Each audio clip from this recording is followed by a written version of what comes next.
And hello, everybody, and welcome to this action-packed episode of the Cinema Simon Podcast. Ah, you see what I did there? Action-packed.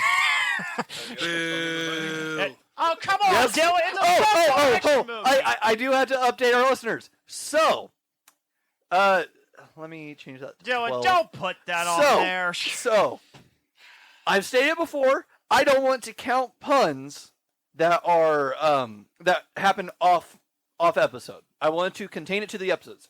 But we had some really fucking good ones today. We had some really good ones. John had a really bad one. So do we want to mention what we did right before the intro? Are we mentioning what we did right before the intro, or are we saving it for later? We're saving it for later. Okay. So this was not the actual start of the episode.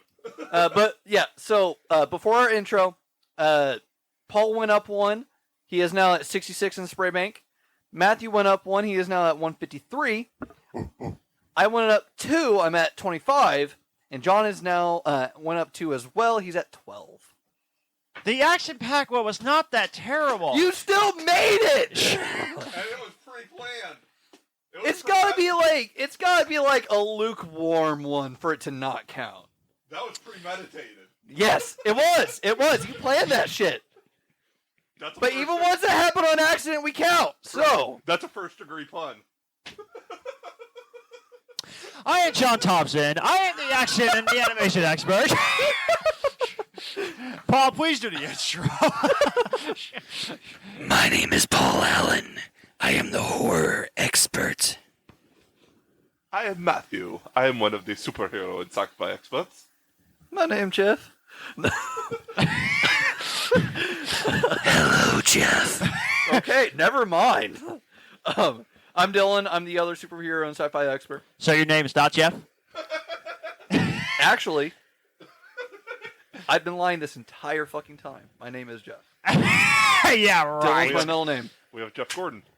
Dylan is my middle name. Let's go. But anyway. Jeff Gordon, more like Flash Gordon. Well, yeah, that would have worked too. We don't need to hear about you flashing. That was the joke I was going for. Yes. Yes. Let's go. But in all seriousness, though, today or tonight, whatever you guys are listening to this episode, we're going to talk about some action movies for this episode.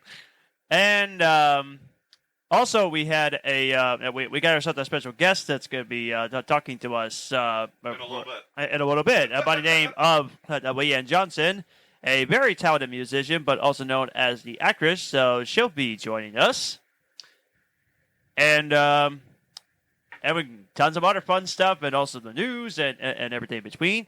Before we do get this episode started, always remember to don't forget to follow us on X.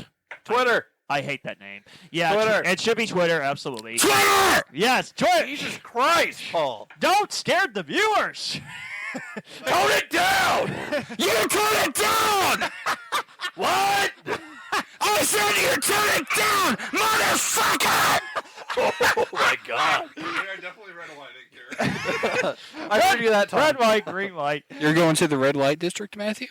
That's his favorite place to walk around. No. But anyway, Who's the where? please don't forget to check us out on Twitter, Instagram, and check us out at the Cinema Simon Podcast on Facebook. And we have no idea what we're doing at this point. We're just winging it. I think that part's pretty fucking clear right We now. always wing it, Matthew. Yeah, we're just winging it. Speaking we had a of, script. speaking of, I'm really craving wings right now. Wings, etc. Barbecue I don't wings? have Yes. any. Yes. I love wings, etc. Angel got me on the spicy pickle chip. Fun fact, Wings Etc. sponsored my movie The First Harvest. No fucking way. I'm dead Let's serious. fucking go. Really? Okay, nice. We had a whole fundraising event, and they sponsored the movie. That's fucking awesome. Oh, yeah. Holy shit. Horror and wings. Yeah, that goes together. October 14th, Bloomington, Indiana. Go and see The First Harvest, and then go and eat at Wings Etc.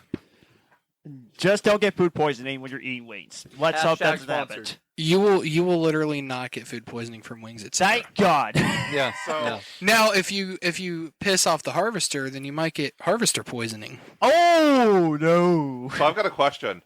If a clown hit the bell thing at the carnival, would it be fundraising? That's not even funny, though. That was 154. not funny whatsoever. No, 154. no, I don't even think that should count. 154. That shouldn't even count. That's one of those face palm ones. It It's counts. not even worthy of a face palm. It was just a really bad joke.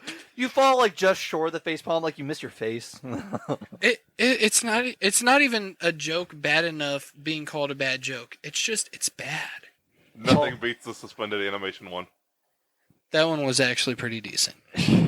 For those of you who didn't hear it last week, Nope, don't say it because you'll just get another point. No, I won't count it. I won't count it. Thank you. Yeah. if a animated character wears suspenders, would it be suspended animation? It's still fucking awful. It was bad. It was bad, but at least it's creative. And remember, you're talking to the animation expert, and he's right there. Right there. You just pointed behind yourself, John. Right there Grogu? is me. You pointed behind yourself! Grogu, the official replacement for John as the animation expert. Grogu doesn't talk. Yet. He kind of talked, but the whole hour of Grogu not talking much, viewers would be bored to tears. If Hey. you guys didn't know, Grogu was our official mascot. Yes. Star Wars confirmed it. Absolutely. We hear that we're officially getting the multi-million-dollar puppet here soon. Yeah, it'll be cool. No. That would be nice.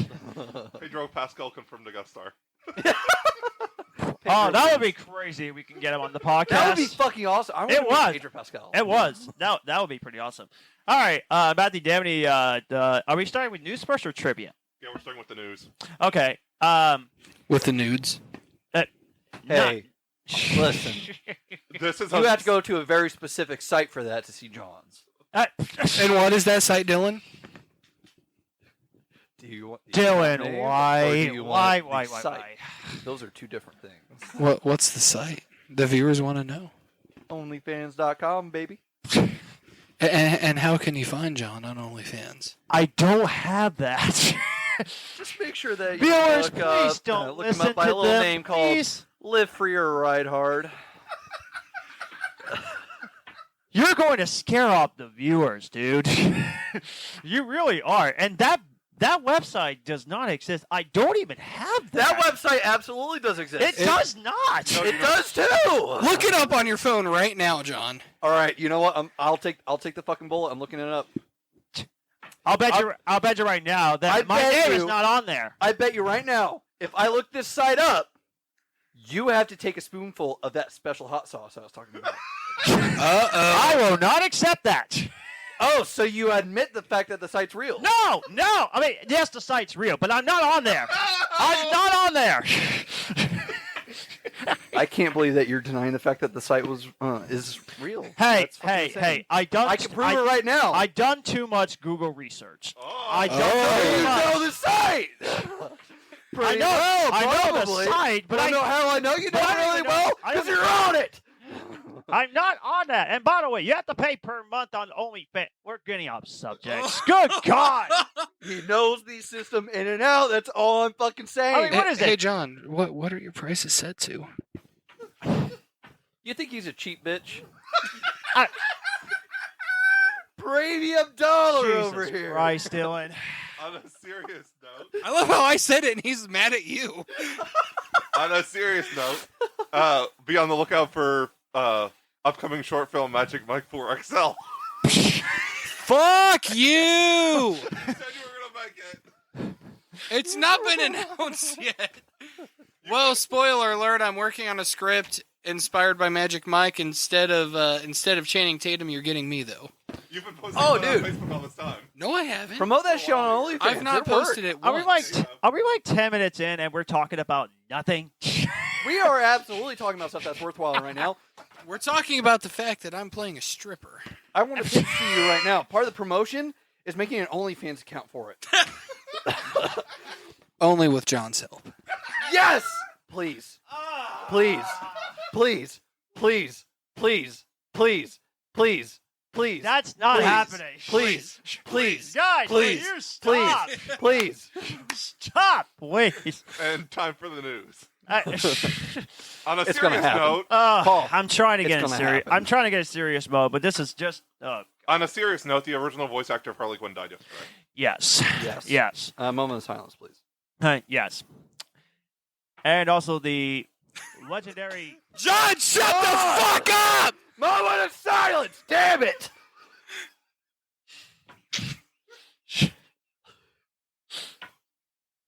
Thank you.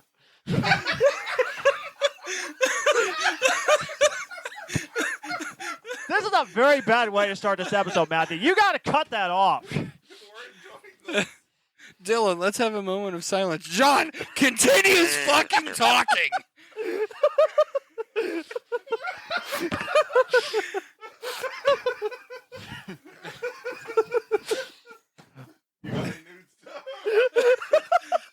You got any nude stuff? News! I do. I feel like this was something that came out. I feel like this is something I never saw anything about this. And I fucking remember because we were still doing the news at the point that the books were revealed. R.L. Stine, known creator of Goosebumps. Yeah. He is coming out with new books in September and March. It's part of a new line. Okay. Still Goosebumps. It's just called House of Shivers now. The reason why I bring this up is because I noticed in the item description, and this could have been there for fucking months since Scholastic revealed it. The very first line. Oh, I forgot that I was looking up OnlyFans. The very first line in the description on multiple sites, including Barnes & Noble and Amazon, is Goosebumps available soon on Disney+. Goosebumps will be a new show on Disney+. So this could be talking about that, but I also know that Goosebumps, or most of the episodes of Goosebumps, the classic animation, have been removed from Netflix. Yes. So it could be That's a talking crime. about that going. Yes, absolutely. There's only 12 episodes fucking on Netflix right now. That's no. It's all that's two-parters. unacceptable. We were going to watch it, and they only had like a couple. Yeah, I think it's fucking stupid. I think Goosebumps was a Nickelodeon show too, right? No, No. It wasn't. No, it was- Fox, it- I think. it was a Canadian broadcasting channel actually. Okay. I forget the name. I forget the name. Oh, okay. No. So there is a new show coming. A new Goosebumps show coming to Disney Plus. It was announced 2 years ago, I think, 3 years ago, something like that. We haven't gotten like any news about it. So this could either be talking about the original show, or, and I'm choosing to take it as the next one because it has Shut been your filmed. phone up, Matthew. Matthew. Now it's my turn to do that. All right, so turning him down. No, Everybody down. We're redlining like crazy. Dylan joined the long list of people who've turned Matthew down. okay, Matthew, it's just not working. I I hope think we. that we should stay. I in hope we defense. do not lose viewers up this episode. Why would we? Because we're going nuts, and apparently We're called the fucking Cinema Asylum, John. and I also Emphasis on Dave. asylum. Exactly. This is the loony bin. and I accidentally ruined the silence of the one part, and I apologize. I'm sorry. You should apologize. It's disrespectful. It was 5-6 seconds of silence. I thought that's. There was no silence between your words. You stopped for like a second, and then you continued on. More like 5. That is not. No, it wasn't.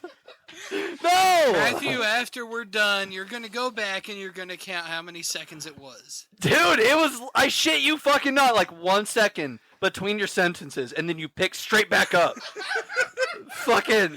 You started talking as soon as I said moment of silence. Are you fucking kidding me? I have no clue. John doesn't even know who he is anymore. It's okay, John. Thank you, Paul. Thank you. Back to the news. There was one. I said news. Oh. I said news. I heard news. I said news. NEWS. Your fucking minds were in the gutter, and for once, mine wasn't. The fuck is this? Okay. Topsy-turvy day. Back to the news. I did make a note.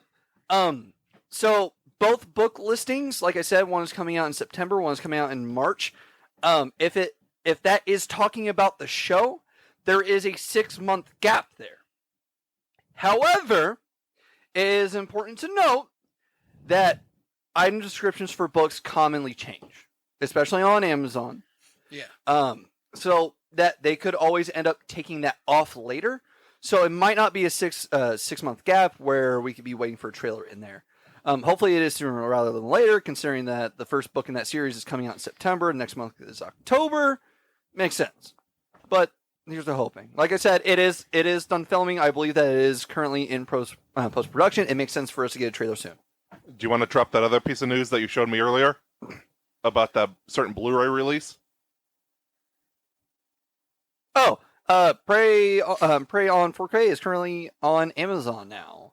Go buy Prey. Please, for the love of everything that is holy. Show Disney and everybody that we want streaming shows and movies on disc. Yes, that way they know that there is more profit in that kind of stuff. They know that there's more profit in streaming. If you are tired of these strikes, you're tired of waiting for these people to get what they need and what they deserve.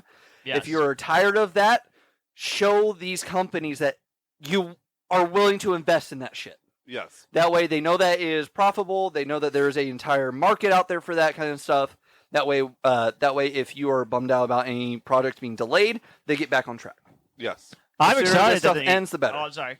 Go No, ahead. go ahead. That was all I had to say. Okay. I'm excited for the Mandalorian that's going to be coming on Blu-ray. Seasons 1 and 2. Yes, Yes. please. And a bunch of the MCU shows. WandaVision, Yes, Loki. WandaVision, Loki. Cannot fucking wait for WandaVision. Yes. And then obviously Prey. We talked about. Yeah. Yes. And and one more quick thing about the news segment. Again, I apologize, but as I was saying, because we didn't lose just one people then in industry, entertainment industry, we lost two. Bob Barker, one of my favorite game show hosts that I absolutely love watching. 99 years old. He lived a full life.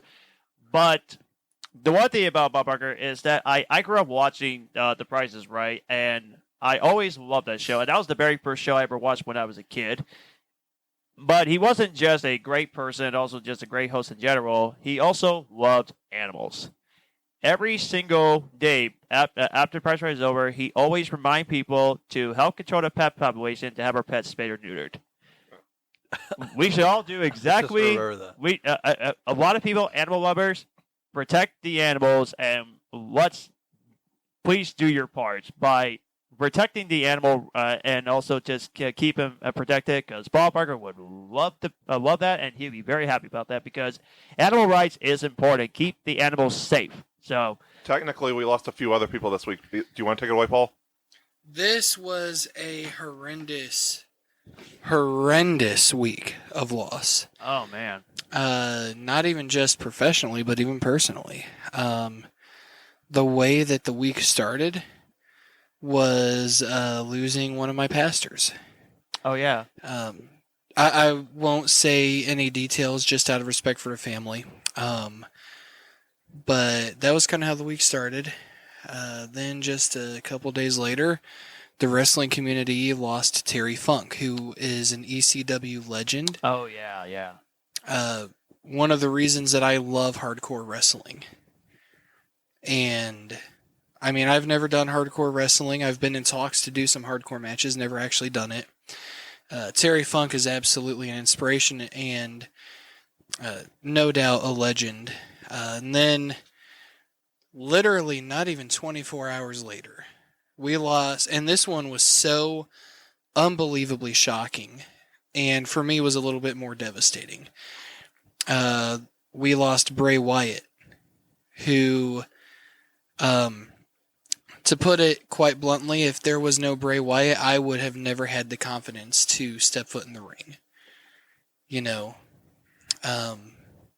one of the best creative minds that has ever been in wrestling, has had some of the best gimmicks in modern wrestling, and literally one of his final appearances in wrestling was The Undertaker, who's considered by many to be the best to ever do it. One of his final appearances of Bray Wyatt was The Undertaker passing the torch to him. And, he disappeared from television. We didn't know why at the time. We were only told that he had an illness. And then a couple weeks ago it came out the illness was both career-threatening and life-threatening. So we knew that much, but we were told that he was recovering and that he was actually going to be cleared soon to wrestle again.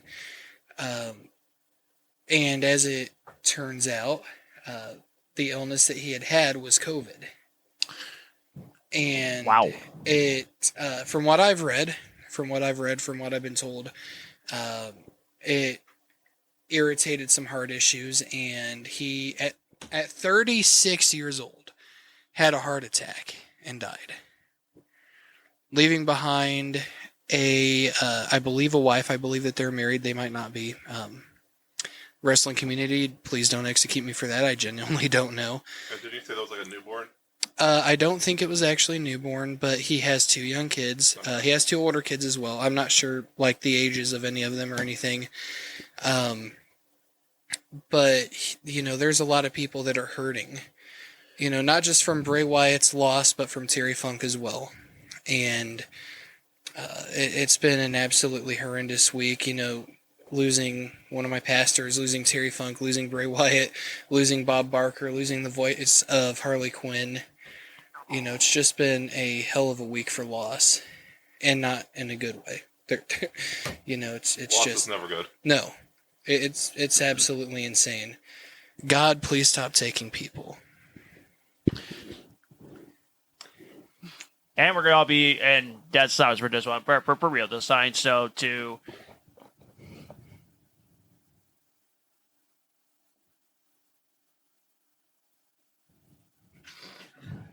Thank you. Wow, I'm amazed that you didn't talk through that one. Oh, I wasn't going to talk this time. I wasn't. I was going to promise to the condolences this time that I wasn't but yeah. In all seriousness, the one thing we should remember though is that they became legendary, and they will be remembered in a good way. That's the best thing. I will say too. And this is my formal announcement of it. I'm not even going to put it on Facebook until this episode drops. I am actually booking a tribute match in memory of Bray Wyatt. Awesome. Okay. That's awesome. And it may or may not be one of my final matches. Okay. You'll have to tell me when. Yeah. I'll be there.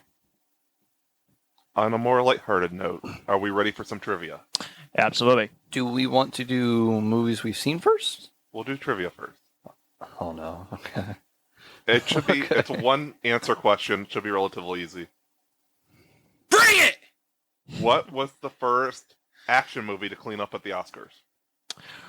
Ooh. John, you're the expert. Oh, Yeah, action expert. Shoot. Crap. I'm not even making a bid for that, even though I am leading in answer points right now. You're going to bring that up every episode. Oh, Yeah. my gosh. Okay. Who? You said, oh, shoot. Take your shot at it. Put that in the bag. That's Yep, actually 155. well earned. That That's was- actually that well was earned. re- I'm proud of that one. That actually was really bad. I'm sorry. That was bad. Okay. It's the Elmo meme. Okay. Trying to answer this question. Okay. Was it what was it in the I want to get at least a clue. Was it in the 80s or earlier? I will not tell you. Oh, come on. Come on, man. It's only a one answer question. I'm not giving any clues. Son of a buck. Okay. Okay. All the action movies that I have seen. Okay. That cleaned up at the Oscars. Did it even win for Best Picture? I can't even think of an action movie that won. I don't remember what it won, but it won 4 different Oscars. 4 different Oscars. So okay. just to make sure I understand the question properly, the first action movie that cleaned up at the Oscars. Yes. Okay. Ay. Oh, wait a minute. Okay. The best guess I can give out is Mad Max Fury Road because it did win multiple Oscars in 2016. I think it won, 6 awards, something like that, 6 or 7. So that's your answer, Yeah, I'd make a bid on yeah, that. I'm gonna say Mad Max Fury Road. Paul. I'm gonna be way off because I'm not that into action. Die Hard. Yeah, those Die Hard was the one that I was thinking, and then John made the case of Fury Road. I think that's too modern. I don't think that's it. You guys are way off by decade. Yeah, no, I figured something way earlier, but I just Oh couldn't my think of god! 007. No. What? Are you guys done? anything.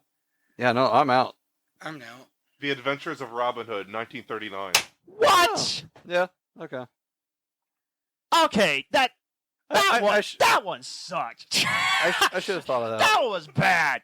I couldn't Fantasy figure action. that part out. What the crap? Fantasy action. Same thing that got me was Zorro. Gets the point. Okay, how many Oscars did that movie won? 4. 4? I thought Mad Max Fury Road won more than that, though. No. I said the first movie. Yeah. Oh, first movie. Oh. Well, Mad Max Fury Road was 2015. yeah, but I never, man. Yeah, I would have never got that because You got wrecked at your own category. I wasn't around in the 30s, dude. I mean, John is more comfortable in the 50s. Actually, he does have a point there because no. It's not what you think. It's not what you think. Okay. He admits it. He Let me- admits it. What episode are we on? After weeks! Let me defend What episode are we on right now? Let me defend myself. Matthew, what episode? 26. 26 episodes of these fucking jokes. He finally admits it. Holy shit. Let me That has to defend be the myself. fucking title. John admits it. Matthew, we gotta Two stop. things that We he's gotta admitted stop this all the episode. shouting. Let me admit myself. I did. 26 Okay, and 67 there's a story here because I was into the fitness. Yes, because when I was on vacation with my parents in South Carolina, in April of 2021, I made a goal that I was going to eat less and I was going to exercise a lot because I think I was probably around 185, 180 pounds. That's it. Well, there's more story than that. I lost 30 pounds after that. And I was down from 180 some pounds to down to 150. So I did fit myself, yes, because I was fitting myself to do it. John, I'm lost. What? I said 50s, not fitness. Oh, good God. I thought you said fit. That was the most long-winded. You know what, people? This is just... long-winded, mistakenly heard thing I've ever seen in my life. Alpha! Ow! Son of a... Puck, what, you know You what? have earbuds in, too. That's the fucking thing. You should have heard that. Oh, my. Well, you know what? He did get the 50 part right because I did say 1, and then he said 50, so he got partially correct. He wasn't even trying to guess that. How would he know? Matthew, what is going on in 26 episodes? I don't know what's going on. I don't know either. I think What's going on? We're really earning the fucking name Asylum on this fucking episode. I think you might be higher than Dylan is right now. Hey, I'm fucking clean as shit right now. All right? And I'm not on drugs. You're too sober for Marijuana this isn't a episode. drug. You're too sober for this episode. Yes. I'll say that one, yeah. My God. Putting up with John's energy this episode? Shit. Dude, I would eat so many fucking doobies. I have a trivia question. Who is the face of the mask that they used to create the original Michael Myers mask? William Shatner. Yeah. Because it's a Kirk mask from Star Trek. Yes. Yes. Yeah. That was easy enough. Yeah. No, it was. I got that one. They painted it white, didn't they? Yep. Yeah. And they made the eye holes bigger. He wasn't Yeah. good enough. Shut the fuck up. I'll add that one. 156. If we're adding trivia questions, there's a piece of trivia that I was yesterday years old when I found out about it. Do tell. So, what does Whisper that in my ear. What is the question, Dylan? Hey, he said whisper. Okay, so I have a piece of trivia. What does Daft Punk, Dexter's Laboratory, Smokey and the Bandit, and Batman the Animated Series all have in common? They're all animated. What? No. What? No. No. All right, serious guesses. I have no clue. One of the satyrs was the actor of Dexter's Laboratory and Batman the Animated Series? Sorry, say that again. Actor. Yeah. Like the singer got to act in the animated series Dexter's Laboratory and Batman the Animated Series, and he also was in Smokey and the Bandit. Yes. I have no clue who he was, though. All right, so this goes. It's the voice of the Penguin. Oh! Do you have any idea now? No, I don't know his name, no. Yeah, me neither. Do I get at least half a point? I mean, I figured we weren't doing points for questions that weren't matched. Oh, okay. Oh, okay. Never mind. Although I did get like half a point for Paul's. So Oh. it's up to Matthew. He's the record keeper for that one. Okay. I say since mine are the original trivia questions, mine should be the other one. So. Oh, It's okay. Yeah. Okay. So then I'm back down. To 9.5. Boo. but I don't even know the actor's name. But hey, at least got half of it right. But I don't know who it is. Paul, do you have any idea? Okay. So his name is Paul Williams.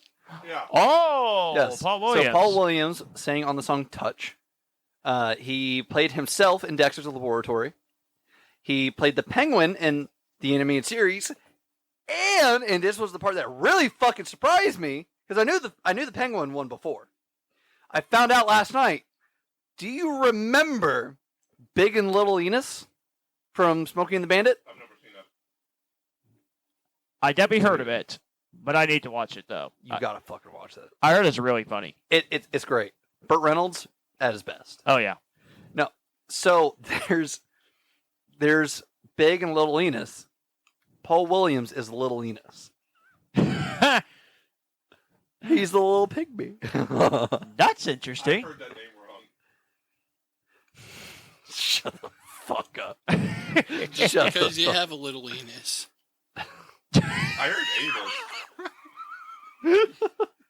Yeah. So Paul Williams was the voice of the first animated, he was the first animated Penguin, right? I can't remember if there was a I don't know animated if it's Penguin Super before. Friends. Yeah. Okay. Oh, he was also in Scooby-Doo specials. I'm fucking stupid. Oh, okay. Yeah, no. So Paul Williams voiced the Penguin in Batman the Animated Series, and he was fucking Lil Linus.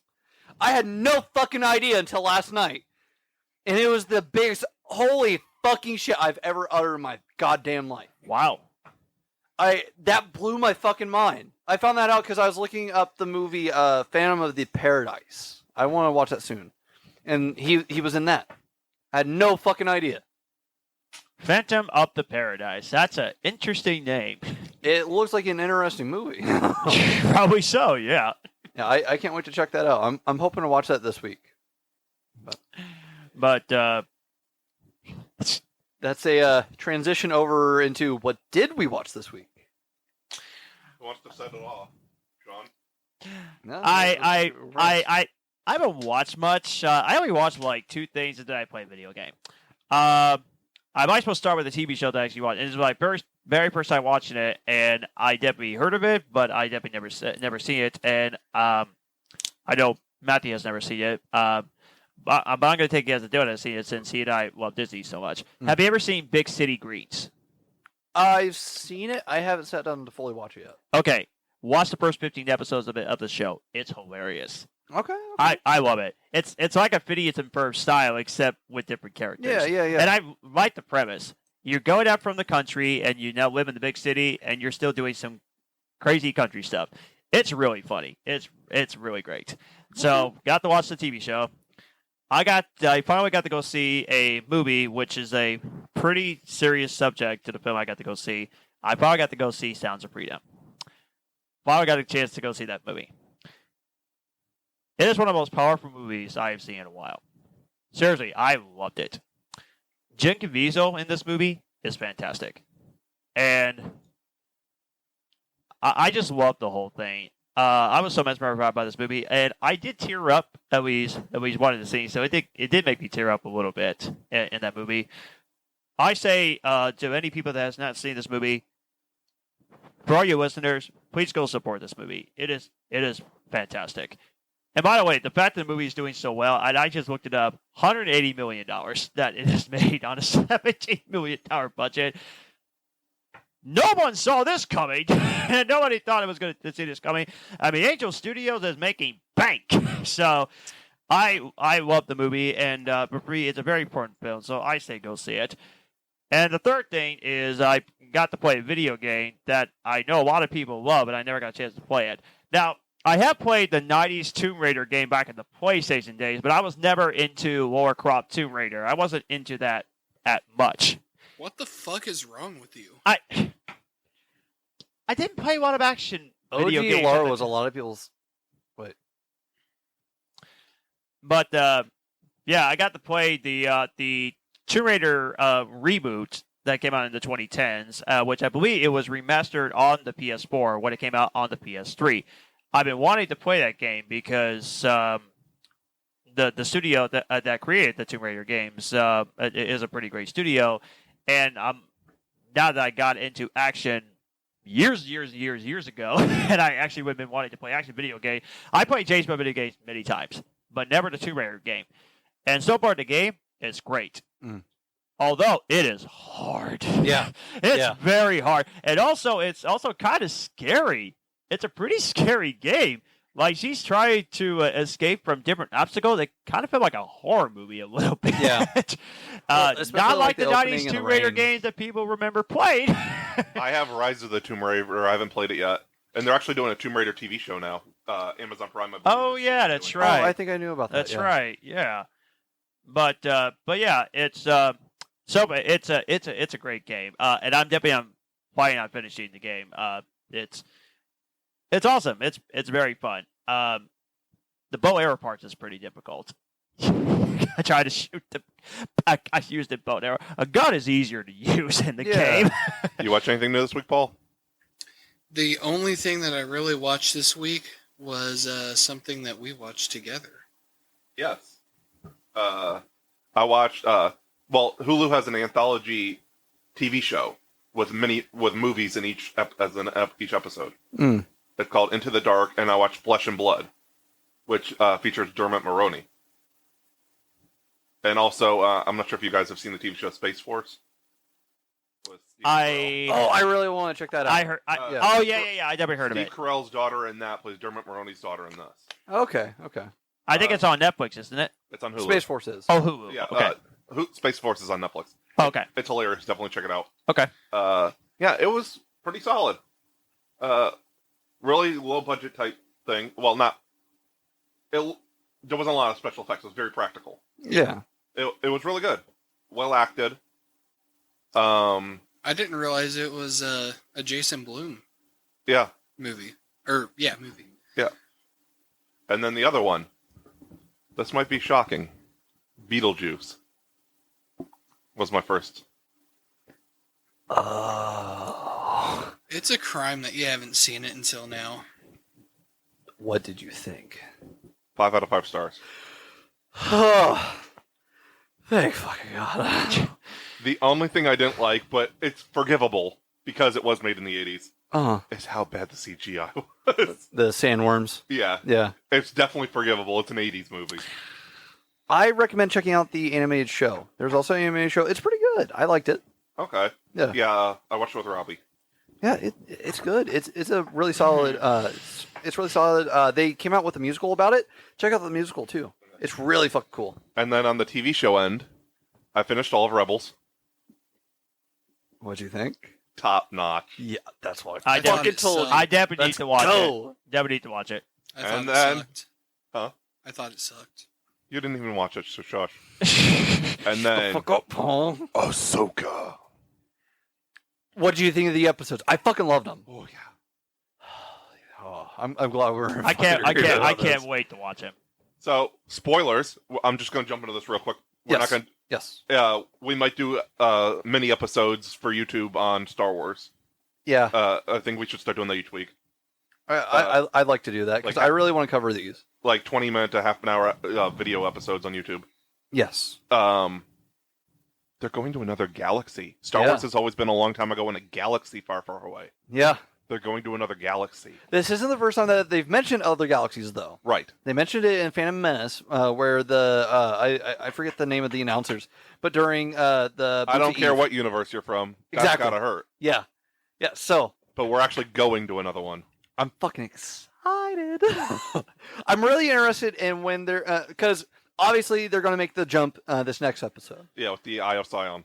Yes. As soon as they showed the Star Destroyer engine or like the modified one, I was like, I know exactly what that's fucking going towards. Apparently, Sion was a character from Legends. Yeah. That was from another galaxy. Yeah. Yeah. I really am enjoying the plot. I saw one of those tweets earlier today. I was like, I'm not gonna lie, I really enjoyed the plot as well. But yeah, I mean, Matthew knows my thought about Beetlejuice, and Dylan does it. I'm sorry, I just couldn't get into Beetlejuice. I tried to like the movie. It's not for everybody. I know. It's not. I really tried. I will give it this. Michael Keaton is great. He's freaking hilarious. He is. He is freaking hilarious. Yes. Prior to Beetlejuice 2 being, and I guarantee you that even if you found it now, he'd still fucking talk about it. But prior to, fun fact, prior to Beetlejuice 2 being greenlit and everything, and production starting on it and all that shit, before all those talks, if you went to Michael Keaton and asked him what he thought about the future of the Beetlejuice franchise, he would go on and on for fucking hours. And honestly, it makes me really fucking pissed off now that we're getting Beetlejuice 2, because I would have fucking loved to hear him talk about it. And I guarantee you there's going to be a lot of special features about it where he's going to be talking about it. Right. But I would have fucking loved for him to sit me down and then we just talk about it. Yeah. But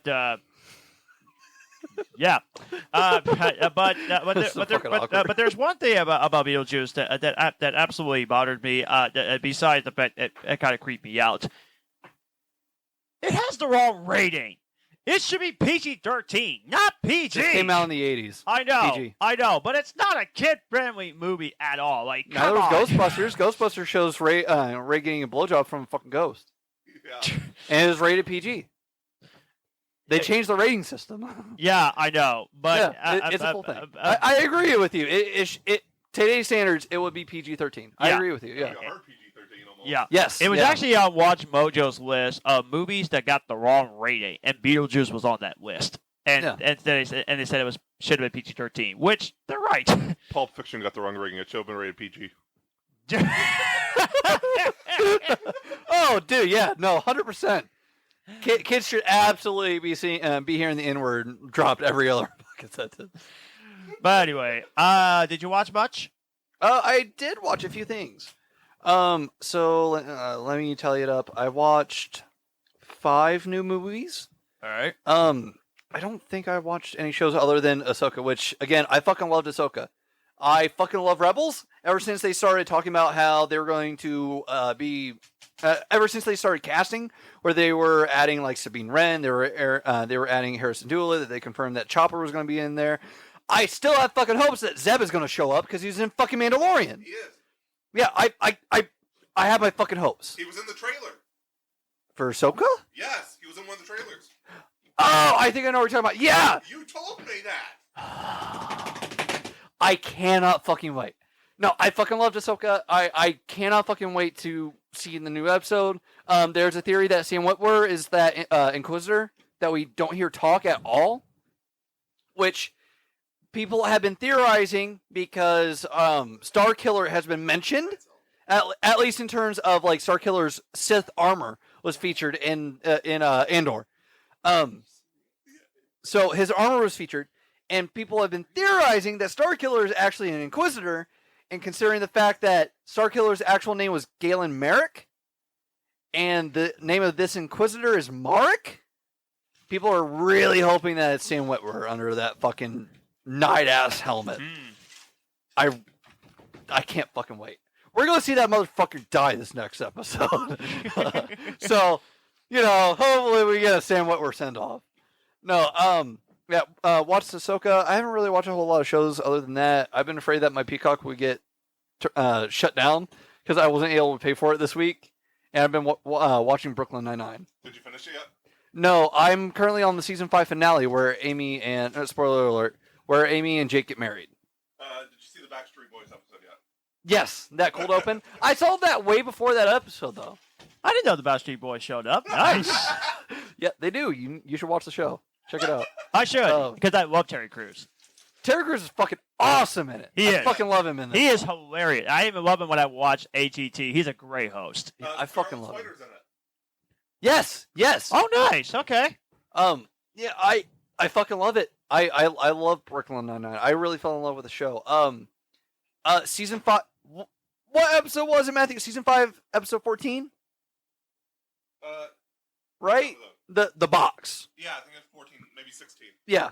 That episode fucking deserved awards. Point blank fucking period. I know that Sterling K. Brown was nominated for Best Supporting Actor. No, that episode deserved every single fucking award. That was a piece of masterclass fucking television.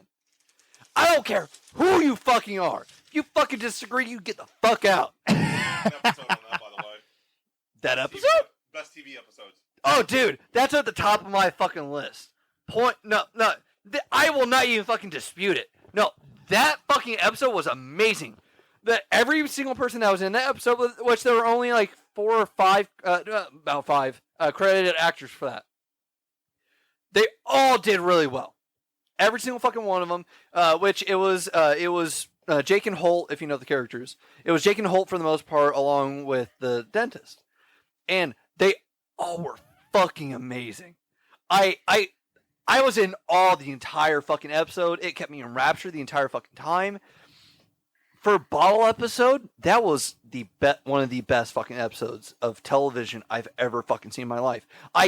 If you ever want to check out the show or you want to watch an episode of the show without being like, oh, well, I need to see X, Y, and Z, like I need to see this to understand this, watch season 5, episode 14, The Box.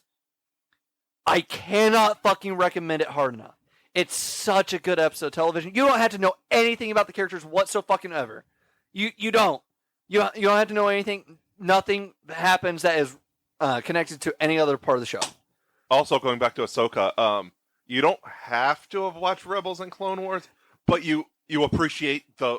There's no emotion to it if you don't. Yes, it really brings up the emotional impact of it. Yeah, I highly recommend watching Rebels in general. Yeah, definitely. First of all, it supports animation as a medium. Yeah. It's not respected that well, especially in the Star Wars community. Rebels is one of the best animated shows you ever. Yes, absolutely. No, it's amazing. Season 4 is fucking masterclass when it comes to animation. Yes. I cannot. Yeah. Don't make me start talking about fucking Rebels, dude. Wait till November. I will go balls deep in a fucking Rebels episode. Sounds like John's OnlyFans. Paul, will you live for your stop? ride hard. Will you stop? Listen, I'm going to get it. So you are credited as making content for OnlyFans one way or a fucking other. That is my vow. Just think it brings up the viewers. They enjoy this. Brings up more things too. Not Okay. I'm going to get to my movies. Okay. Before I keep going on. So I watched 5 movies. Firstly, I watched Vampires vs. the Bronx, which is on Netflix. It was okay. It was okay. If you're watching, if you want to check out a movie with a similar vampire plot, check out Day Shift. Day Shift was good. Day Shift was fucking awesome. Watching this, I don't know which one came out first, so I'm not going to be like, oh well, this one did it better. I don't want to also say that the vampire plot was a fucking knockoff if this came first. But I think that this is more recent than Day Shift. There's a movie that I found on Amazon Prime. It was came up in my recommended, like when I was scrolling through different genres. Mm. I don't know what on earth I read, but we definitely need to watch it before the podcast when we can just all discuss it. It's called Trump versus the Illuminati. Oh, dude, I've seen shit about that fucking movie. Did you say Trump? Yes. Versus the Illuminati. Matthew, I don't want to go political. And We're not going political. no, it looks crazier than Sharknado. It's not serious in the slightest. Yeah, no, it's a joke movie.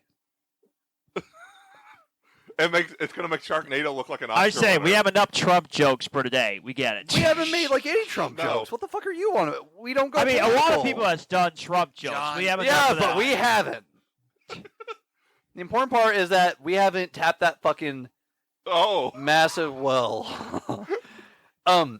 Anyway. Vampires versus the Bronx. No, like I said, it's okay. I liked it. I enjoyed it.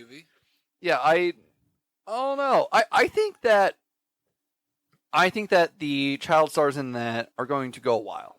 I think that there's somewhere for them to go from there. Mhm. And honestly, I can't wait to see them in more productions in the future. I'll say that about the movie. I do gotta respect though the Blade representation and Ghost. I gotta respect the shit out of that. Yeah, it was okay. If I had a rate out of 10, I'd probably rate it like a 6 or a 7. No, probably 6.5. I'll stick it there. Moving on, I watched the first 2 Nightmare on Elm Street movies. yes. I decided this year I'm going to watch movies that I have been very, very, very reluctant to watch my Did entire you life. survive? Yes, I was the final girl in both of them. That's amazing. That's amazing. I definitely like the first one more, which I feel like that's probably the consensus. Wait for 3. I know. I've heard a lot about Dream Warriors. I'm looking forward to that one actually. So I'm gonna give a spoiler, not for that, but for when I do my top 100 movies of the year. Yeah. There are very few horror movies in the list. Dream Warriors is in it. Really? Yes. Okay. I thought it was really interesting. 2 was good.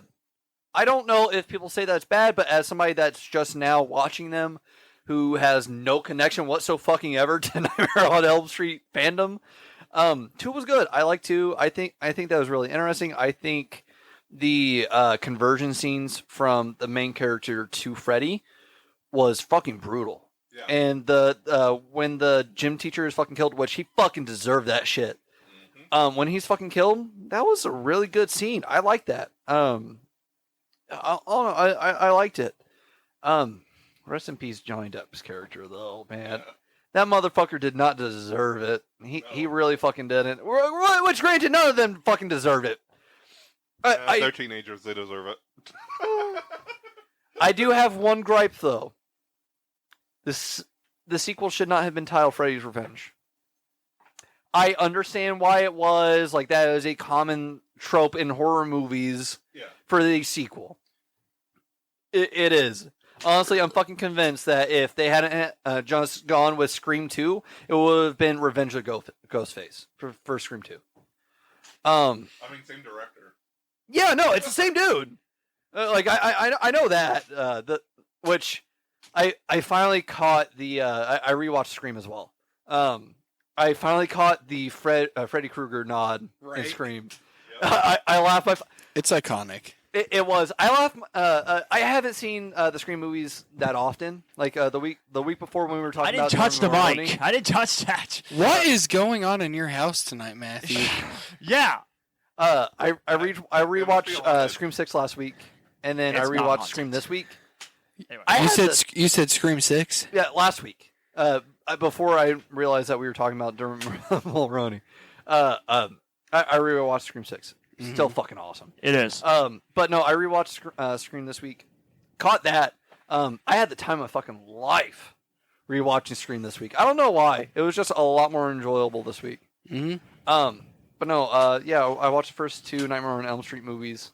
I also watched 2 Scooby-Doo movies for the first time. Really? A for effort. Yeah, I know. It's not great. I can do a good Scooby-Doo and Shaggy impression. Scooby-Dooby-Doo, where are you? I don't know, Shaggy. Restaurant not as good as me. Still pretty good, though. I want to work on my Shaggy impression. It's okay. Maybe. Come on, I watched a lot of Scooby-Doo. That was still a pretty good impression. But anyway, what'd you think of it? So I watched Trick or Treat Scooby Doo. I have not seen that one. What? I can't tell if you're genuinely outraged, Paul. Oh my God, I think he's legit pissed. I think you lost him. Like, I'm scared, man. Like, man. I really need to fucking work on that impression. It's Matthew, dog shit. you first off, you missed a few Disney movies, and now you have not watched that movie either. Seriously, you are, And as a you're Scooby-Doo about fan, too. I tell you, Ghostface is about to kill you with his freaking claws right now for missing out on movies. Paul, are you okay? You look like hurt over there. Matthew, I'm so fucking disappointed in you. Story of my life. Here's that every single night in his dreams. I don't know if I'm more disappointed that you haven't seen it, or if I'm more disappointed in the fact that as a Scooby-Doo fan, you haven't seen it. I don't even think I've heard of that one. Oh my bug! It's from 2002. Or not 2002. 2022. Yeah, that's why I probably haven't seen it. It's on Max. Watch it. Okay. Yeah. Are you okay? There's a couple of them I haven't seen that I own. I own like 22 of them. Matthew, There's a couple of them I haven't seen. When are we getting the drop, Matt? Whenever I have money. Paul, do you want to I'm have the fucking dropping honors? you. Do you I want am to christen it with dropping your Matthew? ass so hard. If I can give a suggestion, Matthew, I think you should probably stay silent for the next 3 minutes. Matthew, you might want to not get the bat at this point. He's going to fucking throw you through the fucking ground. He's going to get up in there. No. Your 3 minutes has started. No. What's going to happen, Matthew, is I'm going to grip you around the throat. And I'm going to fucking choke slam the living shit out of you. Probably put you through your own living room floor. Promises. No, Fucking try me, bitch! I think Paul's going to remember. Paul, you might want to make a note in your phone or something like that so you remember. I this. don't need to. It's locked up in here. It's a core memory now. You're fucked. This is a canon event, This Matthew. It's a canon event. This kind of reminds me of me and Mendoza's relationship. I'm kidding. I hope you know I'm also fucking dropping you through the floor. Matthew, I don't deserve that. You do. Matthew, No, it won't happen. Sincerely, you're fucked. So anyway. With no lube. Oh, dude, he's fucking raw dogging it. Everybody hit the floor. Yeah, there you Yeah, go. that was pretty good. Fuck yeah, John. My fucking ears are bleeding. But anyway, I'm go not ahead. gonna make an attempt, just so you know.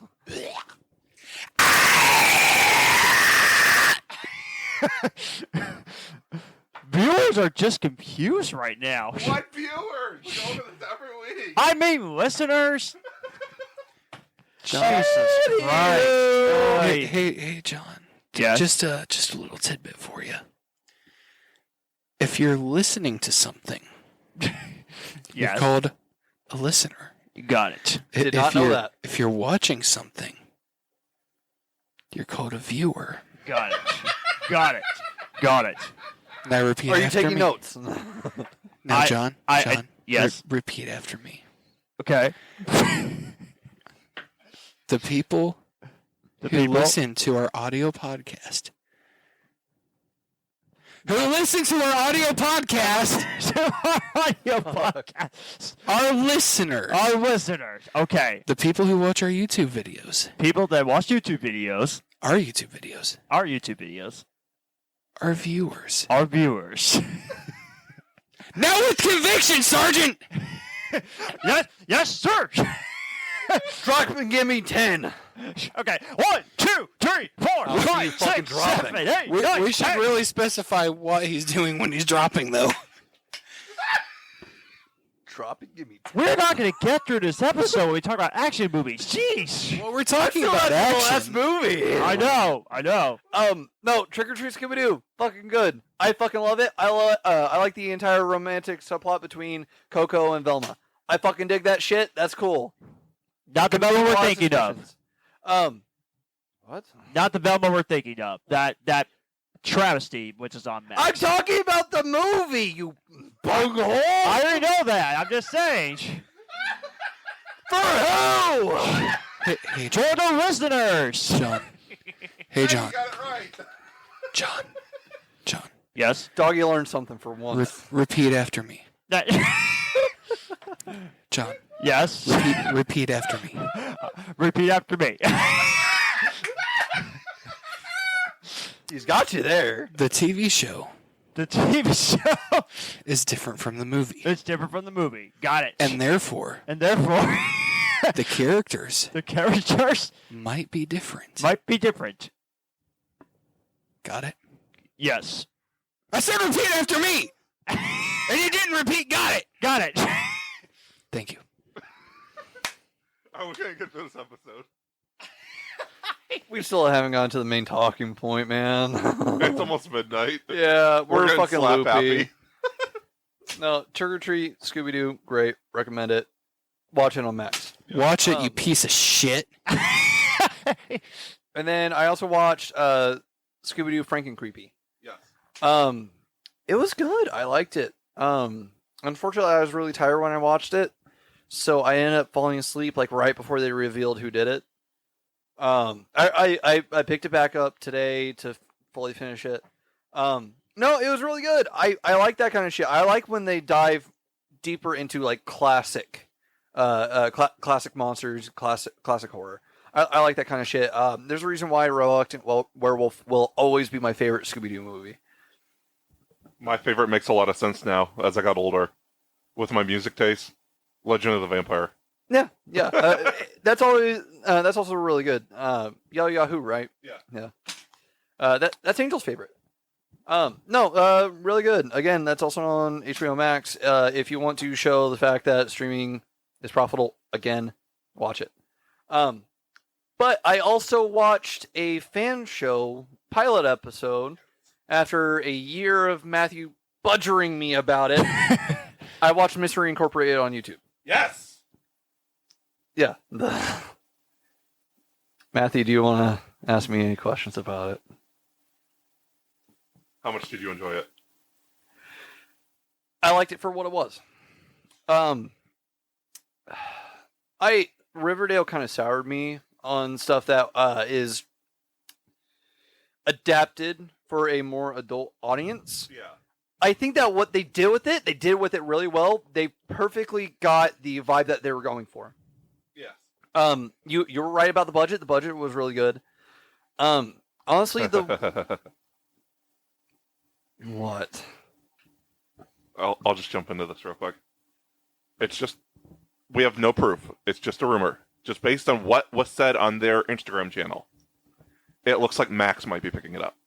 Really? They said we will not have to fund. Just wait a little bit while longer for the next episode, and we will not have to fundraise anymore, and they will be coming out on a more consistent basis. Okay, cool. Because It's I going to checked be Max out. probably because that's one of Yeah, them.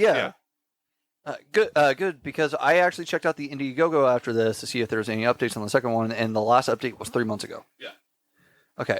I can't wait for the second episode. I'm just gonna say that right now. Features the Black Knight. Yes. Yeah. One night for a night. I think of the Hex Girls. I liked their involvement in it. The Hex Girls were actually the one complaint I had about it. Now, I want to clarify. I fucking love the Hex Girls. Who the fuck doesn't? All right? I'm not going to go into detail about why people love Hex Girls. But I fucking love the Hex Matthew. Girls. Shut up. I like the fact that they adapted them to live action. Yes. In my full and honest opinion, the Hex Girls alone deserve their own fucking show. Yes. There's so much cool shit that you could do with the fucking Hex Girls. Honestly, untapped fucking potential right fucking there. I'm just gonna leave that at that. However, so I have a little bit of knowledge on Wiccan culture and stuff like that. My fiance and I, we talk about that kind of shit. Yeah. It's interesting, at least, to look into, to do research on, to just understand it. So I just didn't like the fact that they're kind of perpetuating them as one witches. Witches in Wicca are two different things. Right. I didn't like the fact that one, they were perpetuating them as witches, and not only that, but they were perpetuating the stereotype that all witches are bad. Yeah. Because they are evil. And like, while that could turn around, where we find out later that the Hex Girls are actually trying to prevent this kind of thing, like they're trying to seal away these pillars as they come out. Yeah. While that could be a thing, the way that they were talking about it at the end of the episode, I was like, Yeah. that just kind of sounds like they're evil, man. I did like the Van Gogh name drop though. Yeah. That was fucking cool. I like that. Sorry. No, go ahead. Compared to the 2002 and 2004 movie, how did that compare, like, in terms of how much you enjoyed it? I will be honest. I would put this between the two movies. Okay. Because I want to say I have always liked the first one. As a kid, I was terrified of the second one, solely because of not the creeper. I forget his fucking name, but he's completely bald. He looks a lot like the creeper, but he's completely bald. Zombie. Yeah, the zombie. Yeah. The zombie terrified me as a fucking kid, so that dampened my enjoyment of that movie a lot. Yeah. Obviously, I'm fucking 25 years old now. I'm no longer in the stages of bedwetting, so you know, I enjoy it a lot more now. I still enjoy this episode more than that movie. At least you're not as old as John. Yeah. Why changing do the you sheets have all to the time. continue to pick on me? Jeez. Because it's easy material. You're easy, John. Oh! You may not be Don't deep, speak. bitch, but you're still easy. Oh, please. He's going to say speak now. Do we have another repeat after me? I'm kidding.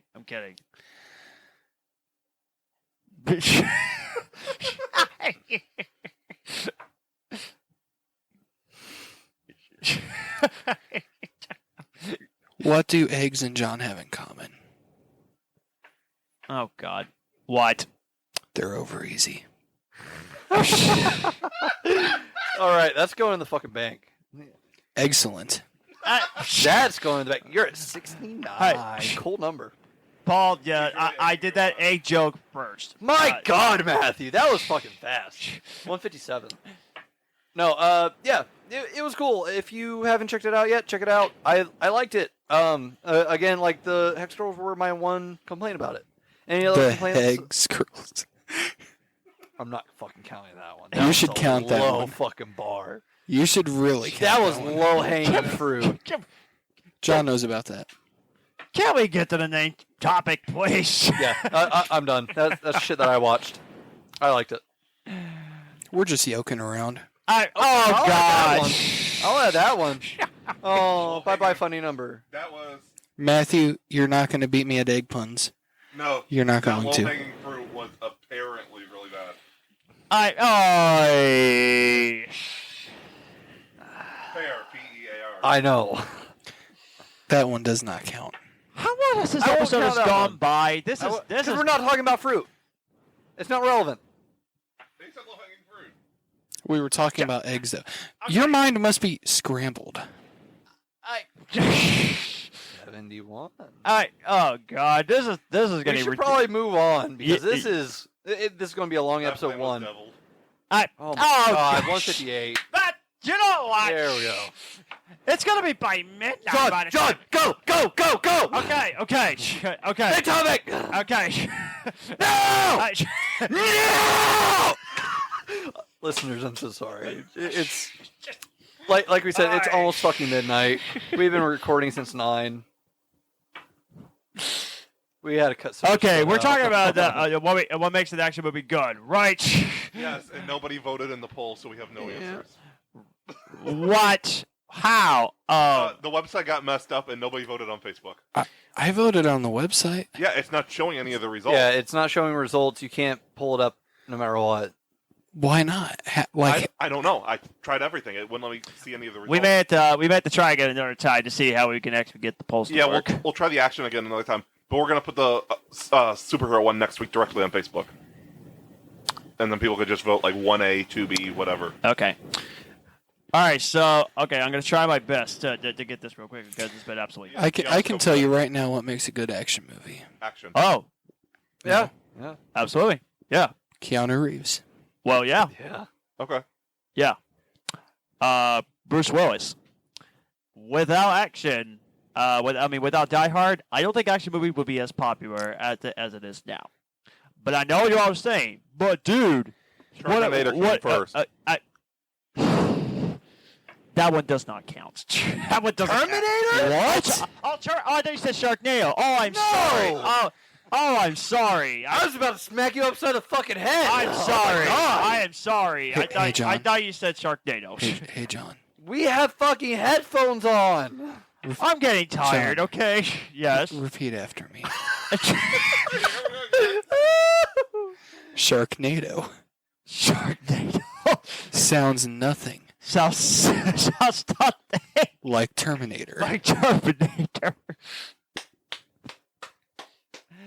Thank you. Thank you very much. Okay. Okay.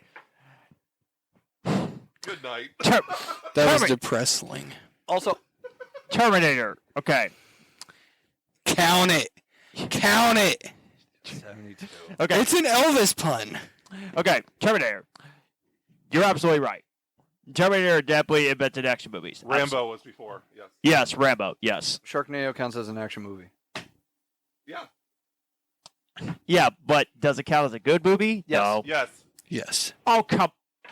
It deserved Okay. Best Picture. Good. John, okay. I there's nuance disagree, here. but I think you have an issue with nuance. So I will describe the nuance of Sharknado to you. As a huge fucking fan of the franchise, I will describe it to you. Okay. Okay, so the entire thing with Sharknado is it is a bad movie, right? Right. Okay, it's that way on purpose. Okay. The fact that that is the goal that it achieves as a movie, that it is aiming for a bad movie, It wins with flying colors. it wins with fucking flying colors, and it's fucking entertaining. You cannot fucking look away while watching Sharknado. Nope. Fucking convince me otherwise. Nope. You can't. It is a good movie because it's such a fucking bad movie. When I get the Blu-ray collection, we're gonna have to just all four of us sit down and watch this. We fucking Yes. have to. We fucking have to. It's such a good fucking franchise. We could get it done in one afternoon. Yeah. They're all like an hour and 20 minutes. Yeah. So eventually they do this. They do it bad on purpose. Yes. Yes. that's So the point of- sci-fi, like, yeah, the channel Interesting. makes these bad movies on purpose. Yeah. That is the entire. I think it was done because by- they're B movies. I think it was done by the Asylum Company, Yeah, right? that's Sci-Fi Yeah. Channel though. They do stuff together. Oh my gosh, Paul. No, Sci-Fi Channel has some quality entertainment. Everything that they make is quality entertainment. However, a lot of the movies that they make, because they have made some more serious movies, Hasn't been very good. yeah, they are not good on purpose, or they're bad, quote unquote, on purpose. But they're very entertaining. They're very entertaining. Okay. They achieve everything that they aim for. They are good movies because of that reason. Now you want a bad movie for the sake of bad? That's a shark movie. Go to Tubi. Watch Shark Side of the Moon. Shark Side of the Moon? Yes. That exists. Unfortunately. So it's a combination of space. it's very scientifically accurate. No. So it's a sci-fi shark movie. Yes. Sharknado deserves an Oscar compared to this atrocity. I thought you were going to make I a want different to, shark movie. Matthew, Oh, no. whatever come to your house, I want to watch that. Shark Side of the Moon. No, we're not watching. Yes, we are. I want to. Yes. I want to watch it for myself. 3 out of 4 majority rules. Fine, you two Do have it. to watch it too. Okay. Okay. Matthew, if you and I can survive, High five. Yes. if you and I can survive Moonfall, we'll survive Shark Side of the Moon together.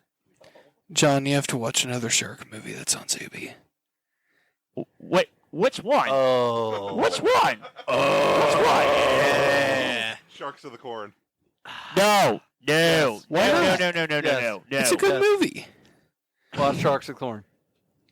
Watch It's a Sharks good of Corn. movie. It should be a double feature. Wait. He was pushing to watch Shark Side of the Moon, right? Yeah. Yeah. You get to do it back to him. Yeah. We're watching Watch Shark Side of the Moon. If you watch Sharks of the Corn. Yes. Deal? That's the deal. It's a double feature. I'll be Alright. there too. Okay, all right, okay. Okay, I like to try something new. So, One Saturday night, popcorn and a double feature. Fuck it, let's go. This Saturday after I'm done Fucking with Weeball. stunts. This Saturday? okay, We ball. all right, I'm on board with that. Okay, I mean, I get to stay up all night on Saturday since, like I said, the wedding's on Sunday with my best friend getting married. So, yeah, You're going to Okay. be staying up after these movies. yeah. But anyway, You're gonna be wondering but what your anyway, existence is. but anyway, getting on to the topic here again. I'm sorry I said Sharknado when I thought you said Sharknado. Terminator. I'm sorry, and also I mean Arnold Schwarzenegger, huge star, and Rambo. Yes, I love Rambo. That's a great movie. And don't forget all the James Bond movies that came I was going to before. get to that. Yes, I was going to get to that. Which, as of this moment, and I know people are thinking, "Are you crazy?" Hey, I haven't watched all the James Bond movies, so give me some time. As of right now, Timothy Dalton's my favorite James Bond. If it's any consolation, John, the listeners have been asking if we're crazy probably since episode 1. True. And the answer to that question is yes, we are all fucking crazy. Yes. Well, thank you for telling We all us that. go a little mad But- sometimes. But seriously, though, the James Bond movies, that might be the one where people say, "Hey, this is invented action," which they're right, because without the James Bond, we would never got these classic action movies up the 21st century. No, apparently it was Robin Hood back in fucking 1930s. Well, yeah, true. I don't know. I feel like all the 80s and like the ultra violent, like Die Hard and stuff, I feel like that came from James Bond. Like, Yeah, James that's Bond true. was what I set And as agree. of this off. moment, at the end of the day, I think we can all agree that it's a good bonding experience. Mike, oh my 73. word. You're going to get Matthew on another fucking roll, dude. John, start talking. Okay, as of this moment. For once, we want you to start Yes. talking. As of this moment, No moments of silence, go. In terms of my favorite James Bond film, as of right now, I believe License to Kill came out in 1989, right? James If I- Bond is Sounds in the right. 50 Shades franchise because he likes bondage. You know what? I'll count that. That was, yeah, 159. Matthew, you know what? Jesus If you Christ, ever, 159. if you ever go to jail, I got your bond. Oh, We're really no. bonding over this. John, you I already weren't said fucking bonding. talking. Okay, I'm trying to talk, but they're driving me nuts right now. Man, we've been driving For nuts. once, talk over people when we want you to. You want to get nuts? Let's get nuts. Okay. I just looked it up here. Yes, license to kill. No, not license to drive. What are you doing, Google? Good lord. Yes, I was right. Yes, License to, blame license, Google. I was right. License to kill came out in 1989. Yes, Does Mr. I, Freeze have yes, a I was license to right. chill? Okay, but anyway, Go fuck yourself. what on is that going one. on That here? was Okay, That was cheesy. but yeah, most of the shit that Arnold said in that fucking movie. but like I said, a license to kill. As of right now, that is my favorite. That is my favorite James Bond movie. 160. Okay. Because let's be honest here, guys. Before the 2000s and the 90s action movies that turned out to be so great, you can make the argument that the 80s actions, they pretty much rule cinema when it comes to the 80s. So, like I said, you got Rambo, Living Daylights, License to Kill, Terminator, Die Hard. I heard Commando is good. The one that started Arnold Schwarzenegger. I heard that. I like going commando. That's add that to the bag, Dylan. No. No. That wasn't a pun. That was just me being an idiot. Oh. Come back. No. But That movie sucks. okay, but that's the first thing about what's so great about action. I got at least two more. I got this very quickly. So the acting, the actors that I actually brought in. Secondly, it's about being entertained. Like I said, you can basically have the Sharknado movies. I will admit, if they're so bad on purpose and they meant to be entertained, that's good. You want to entertain the viewers. If you're not entertained, your movies are not doing very good. And you want to entertain viewers by seeing some crazy action and see things that's absolutely just completely ridiculous. And I love that about action. Part of the action is the body count. I mean, by that I mean the kill count. Is that a pun? No. Oh, But I really killed that one. There was a good setup there. You fucking played him. John, you played yourself. You played yourself. Hey, I He asked. plays with himself all the time. I asked. But anyway, but yeah, you want to see some crazy action and you want to be entertained. Think about the Mission Impossible movies. Look at the crazy stunts that Tom Cruise is doing. And how old is that motherfucker? 60. 60. He has body parts in his life. He could break one body part and he still will not care. He'll still do the action scenes. I feel like this episode should be called Looney Tunes Uncut. Well, yeah, probably. Honestly, no, I'm fine with that one. Yeah. But you want to be entertained about the crazy action sequences, including the train sequence in Dead Reckoning. My gosh. You really trained for that one. All right, let's get back on track now. Yeah, let's get back on track, Fuck please. you, Paul. 162 and 175 respectively. But seriously, I say that we need to put our train puns back in the station.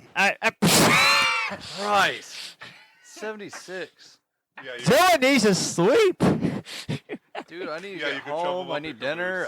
caboose. Wait, what? I said he could shove him up his caboose. What? 163. I'm so looking like this episode. But anyway, yeah, there's so many great I wish I had action weed. scenes, crazy action scenes in the Mission Impossible movie. I would still argue the best iconic scene is Ghost Protocol when Ethan Hunt was literally climbing on the tallest tower that you can find in Ghost Protocol. Oh, and then he climbs up and he sees the glove like tapered to the fucking. Oh my gosh, That's the best part. Yeah, that was crazy. I fucking love that. That was crazy. He could have literally died if he actually fell all the way Yeah. down, but he doesn't care. He's all about the stunts. There were really high expectations in that scene. Will you, My health is will you declining. stop with the puns? Good God. I need Hey, to Matthew. sleep when I get home. You had Dylan at high. 77, the year He's that gonna Star need to Wars go came hide out. Was 65. Okay, so anyway, great acting, awesome action, and third I've heard thing that about before. a third thing about action movies that's also that's pretty great. The most importantly, hire the right director. You got to have a great director if you want to get the great shots of creating some action scenes, especially in particular. I think we all agree most of the action scenes can involve people hiding under a train or hiding under some vehicle without trying to get hurt. I don't Try know. not The to best part of action movies is when they're stunting. I wouldn't count that one, truthfully. yeah. I'm not. My brain For my hurts. sanity, I'm My not. brain hurts. I don't know what's going on. But anyway, Although plane scenes are pretty good too, or guns, because you could both with both you could air them out. I'm gonna jam this fucking pen. to your Hey, Matthew, do you want to see a magic trick?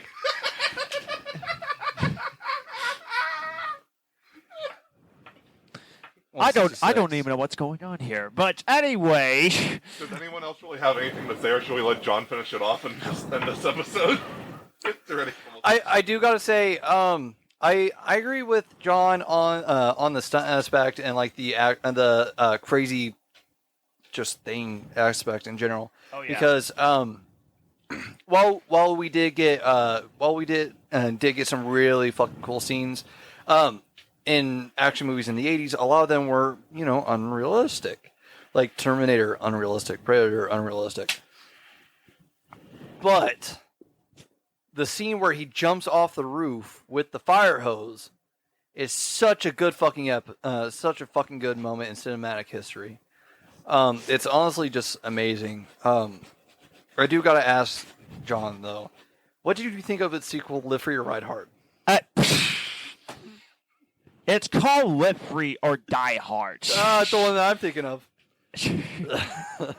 Which one? The PG-13 cut or the unrated cut? Because Your unrated cut. we watched the PG-13 version. Really? we Because watched I've the seen your unrated unrated cut. Oh, we did? Yeah. Oh, okay. I think either cuts would have been good. I would have loved it either way. Yeah, I Did like you your hear cut about too. when John McClane went skateboarding? It was Live Free or Slide Hard.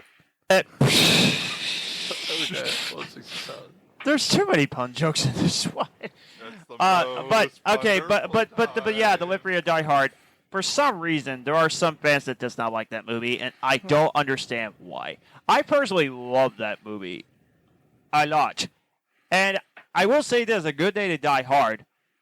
That's the worst action movie ever. People, it wasn't that bad. I expected to hate it, but it turned out to be a good movie. It's not the greatest Die Hard film, but it was good. I enjoyed it for what it was. Isn't there like one with the? I haven't watched all the Die Hard movies. Okay. I didn't watch the first one until this past year. Isn't there a Die Hard movie that's titled like "Live to Die Hard Again Tomorrow" or something like that? Well, Is there not? Did I Yeah. just make that up in my mind? There's A Good Day to Die Hard, Live Free or Die Hard, and Die Hard with a Vengeance. Oh. And then Die Hard is the second one.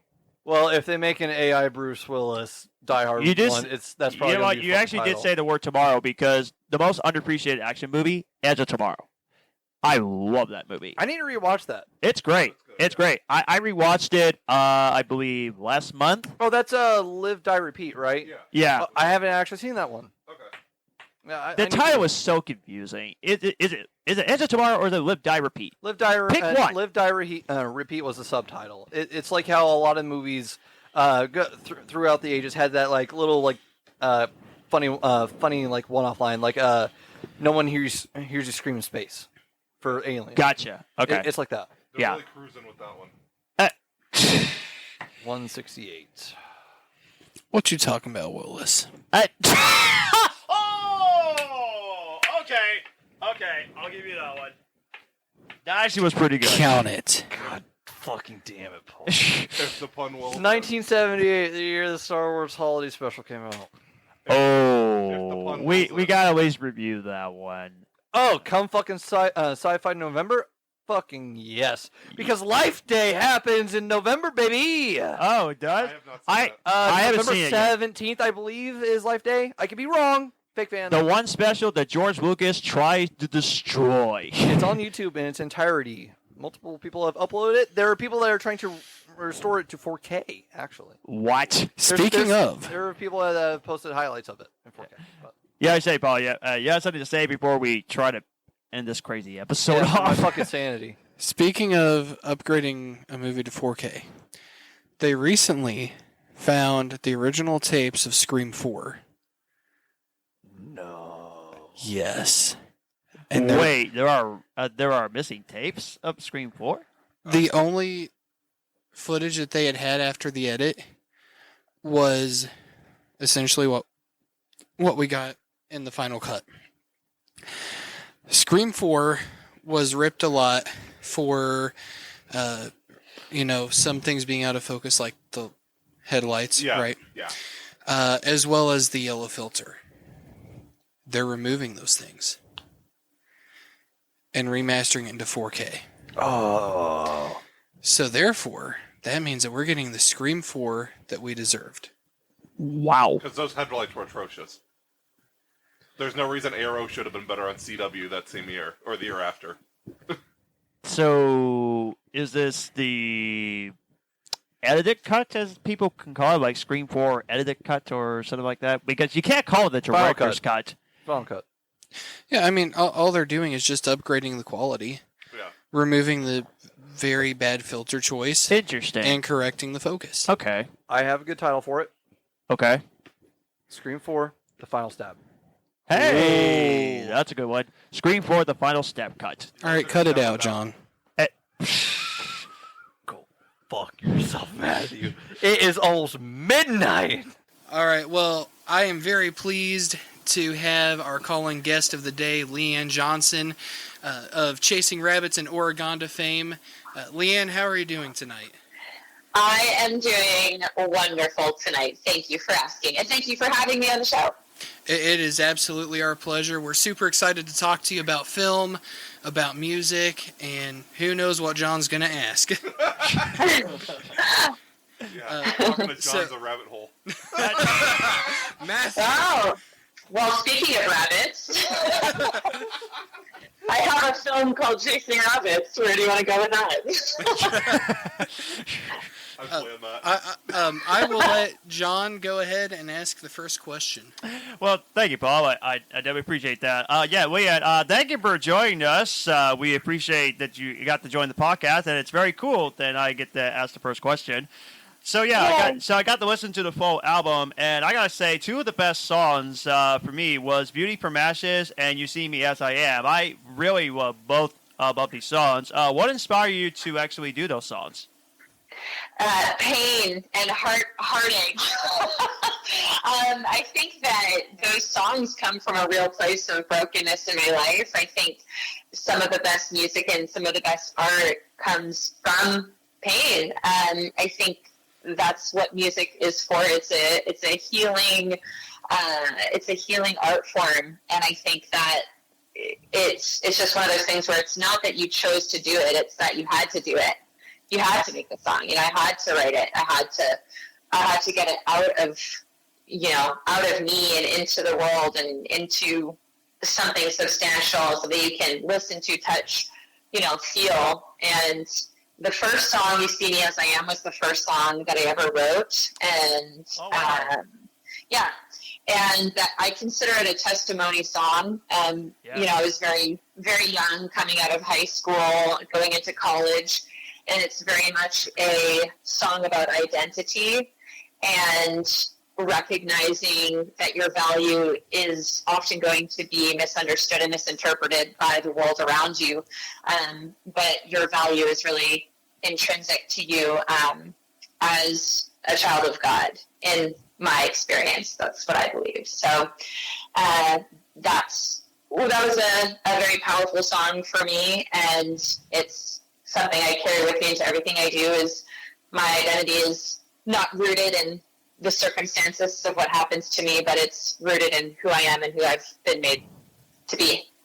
Yeah, the beauty of making songs like that you turn from pain into positive. Like the artist I love listening to is Skillet and Wolves Up the Gate. They transform their songs by turning into pain into positive. So I can definitely how those songs could actually turn things around, which again, yes. It's just a great songwriting and just a very powerful message. Thank you. Yeah, and "Beauty from Ashes" is actually it's titled "Beauty from Ashes," but I really feel like the song is "Beauty in These Ashes," because I think that that it's an understanding that if a forest fire, if a fire rages through a forest, it ravages everything in its path and it destroys everything. But then after a period of time, new growth will happen and the forest will actually be richer and greener and more bountiful than it was before. And so we understand that process, but I think the challenging thing as a human being is to find the beauty in the ashes. Absolutely. Is to actually see and experience and live and survive and see the beauty in that dark place, in that struggle, in that grit. And that's where the song resonates for me, is there's beauty in these ashes, not just beauty from them. There's beauty in the pain and in the struggle as well. You just have to look for it. Absolutely. And it's great. I absolutely love that. And Paul, you could ask any question about movies, so you go right ahead, Paul. Oh, I have plenty of questions about film. Leanne, I don't think I've ever had the chance to actually tell you this, but whenever I got into film, you were actually one of the people that I looked up to whenever I first. Oh, So I'm curious, very thoughtful and sweet. I remember the people who inspired me to get into film, so I'm kind of curious to hear your story of how you got into film. How I got into film and the film industry. So I started out in theater in like 5th grade, doing a Cinderella play, and I did theater in the dramatic arts when I was a kid. I was very high energy, very spunky, definitely loved to perform and entertain, and I loved making people feel good and make them laugh. And then in high school, I did the dramatic arts. I was never one who did musical theater, so I did more Shakespeare monologues, that kind of thing. And for me, the form of acting is a very visceral expression, and so I really related to that and the emotion and the ability to step into a character and experience life. So I didn't really get into film making and film acting till about like 6 years ago. And so I'm actually I would consider myself very much a learn as I go type professional, or a stumble forward trajectory, as I call it, in terms of my career. So I felt that when I was getting the bug to get back into acting and performing, that I wanted to do something that was more vulnerable and less, I would say, less acknowledgement, and I don't know how else to put that right now, but in theater you get instant reward. People clap for you, you can hear the audience reacting to what you're doing, you have a set performance date, you deliver the performance, and you have a whole group of people that you work with, and then you wrap it up and you get flowers and whatever. But with film, it's like the camera is so close to you that the audience is going to tell if you're lying or not. They're going to really know if they believe you, and if you're projecting, or if you're not really being authentic in that performance and in that delivery. And so the camera doesn't lie; it really captures everything. And so you really have to immerse yourself into your character, into your experience. And so it's very vulnerable depending on, what the character is going through. And then the other thing is that nobody really claps for you. You nail your take or whatever, and they're like, okay, moving on. And it's just the expectation that you're there to do your job. And so you really have to be in it for more than just, the acknowledgement and appreciation or the accolades. You have to really value the process and the journey that is acting. And then producing and filmmaking I just started to do because the films that I was in weren't getting made. So I was like, I finished what I start, so how do I do this producing thing, and how can I get involved in the filmmaking aspect to make sure that everybody's art isn't wasted, right? And everybody who's putting in effort and writing the script and directing it, and like, where are we failing in the production end of things? And I just got tired of things not getting finished that were getting started. And like I said, I'm a marathoner. I start something, I finish it. I just don't believe in quitting. So that producing came naturally with my personality for filmmaking. So film acting I've been doing for about 6 years, and then producing just under 3. So I'm really, like I said, learning as I go. So, whenever it comes to acting, you mentioned really immersing yourself in the character, and especially, because the camera doesn't lie, right? Yeah. So, what is your process for getting into character? Truth. I always build a foundation on truth and what is real. And you have to, everybody has to remember that film acting in itself is putting yourself into an imaginary circumstances for an imaginary piece of fiction or nonfiction. Regardless, you can't recreate something entirely authentic. It's a new creation every time you do something. So, there is a level of, this is not real. This is as real as you can get, even in a biography or a biographical drama. It's still fake. It's still not the actual 100% authentic truth.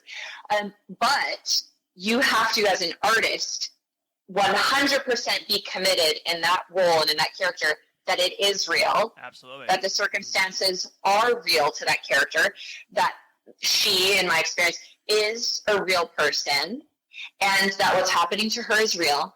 And in order to create that truth, in order to establish that foundation, you have to do research. If you haven't gone through those experiences yourself, how do you know what that how do you understand that world?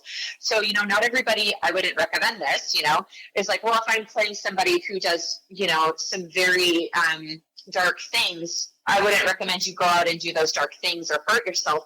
A great resource is just to seek to understand and learn from people, whether it's through documentaries, whether it's through people you've talked to. If you've ever visited, like done prison ministry, that's a very interesting experience. So it's basically like actually hear people's stories and make that human connection, and then bring that into your role, bring that into your character, and create that world from a place of truth. And it really just starts with the person for me. Like, I treat every character like they're a real person.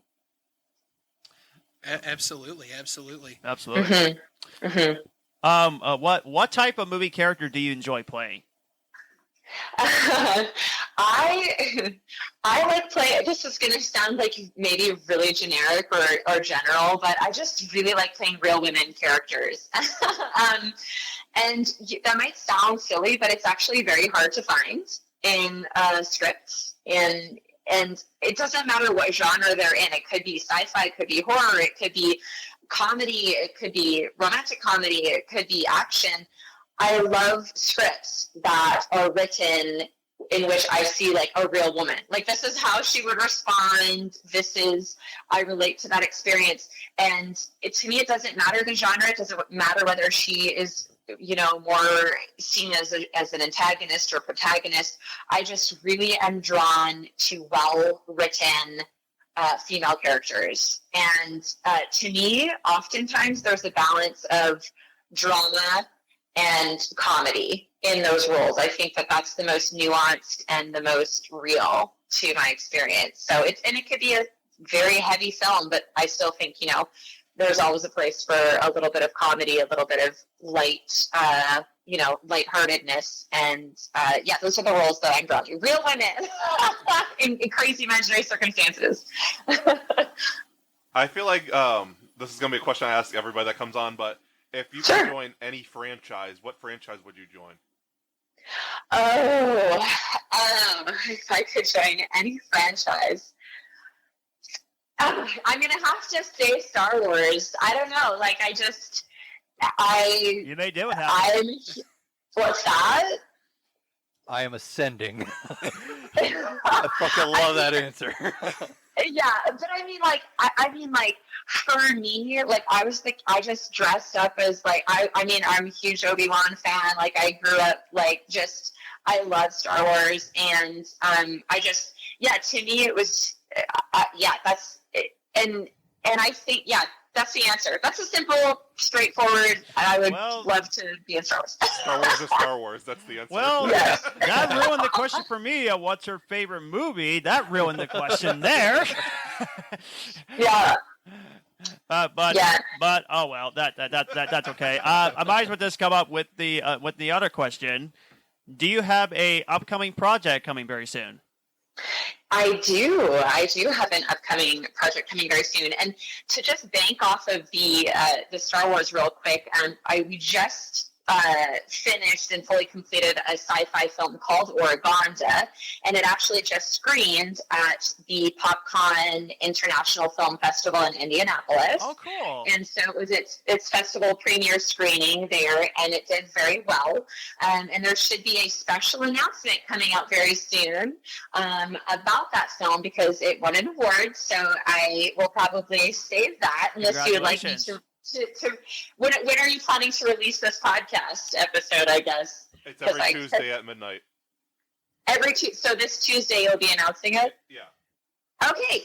Well, I guess you will be the first to know that I have won Best Actress at the PopCon Indie Film Festival. Awesome. Thank you for my performance as Captain Layla Collins in Oreganda.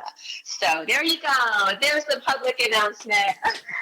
Congratulations. That's amazing. Thank you. It's so well deserved too. I also thank you. I also love sci-fi, so I definitely want to check out that movie for sure. It's really good. I bought a DVD a few months ago, and Yes, you did. It's a really good movie. Right. Thank you. And it was my first time co-directing and co-producing and co-crewing that. We actually made that film with just 2 people. It was myself and another filmmaker, Eric Shook. So it was quite the phenomenal experience, a very classic sci-fi, and it was great. So I just had to mention that before I moved on to what project I'm producing currently. But being Star Wars fans, it seems like all of us might find some value in a good sci-fi. Oh, absolutely. So, yeah. And Go ahead.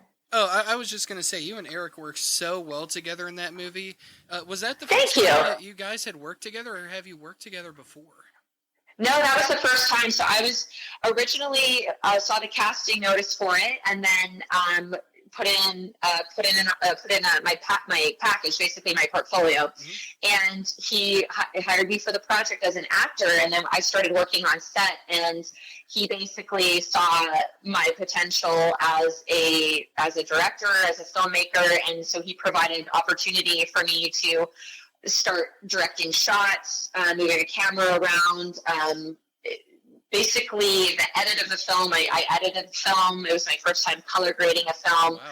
Using Vegas Pride. I didn't know what I was doing. We worked with a lot of very challenging like lighting situations, and we had lens changes. There's a lot of things that I learned, like what to do and what not to do. But ultimately, like the heart of the film is there, and it's, I think, if you can make it through the establishing first third of the film, the last 2/3 of the film really do pick up in intensity and pace and emotion. And I'm very proud of what we accomplished as a 2-person filmmaking team. So. Oh, absolutely! It's a very wonderful film. I love the second and third act. Thank you. Third act. I can't wait to watch it. Yeah, Jonathan, you got to see it. You got to see it, bro. We've actually been pushing physical media on the podcast, so where can people buy the Good. DVD? Yes, so you can go and buy the DVD from the Westfield Entertainment page. So Westfield I want to say .org is it, but I think that might be wrong. Westfield.org. Westfield Entertainment. You can just purchase it and order it directly from Eric via the website. And so that's where you can get physical media, or you can get a copy from me. But you'll have to meet me at a festival or somewhere. I would definitely love to meet you. That's for sure. Yeah, and if I meet you in person, I got a Sharpie. If you want me to sign it for you, I could do that too. Not that I I'm would a love big deal that. or anything, I would but love I think that. it's just great. So yeah, it's so interesting you're talking about physical media, because we were at the Carmel Film Forum today in Carmel, Indiana, and I was on the producers panel talking about film, and one of the panelists was talking about reintroducing the value of physical media. Yes. And so it's just great that you guys are talking about that. I think especially as sci-fi lovers, we can attest to loving to collect DVDs and physical media. So it's just the type of people that we are. So yeah. Thankfully, Hulu is releasing Prey the Predator prequel on Blu-ray now. Heck yes. There you go.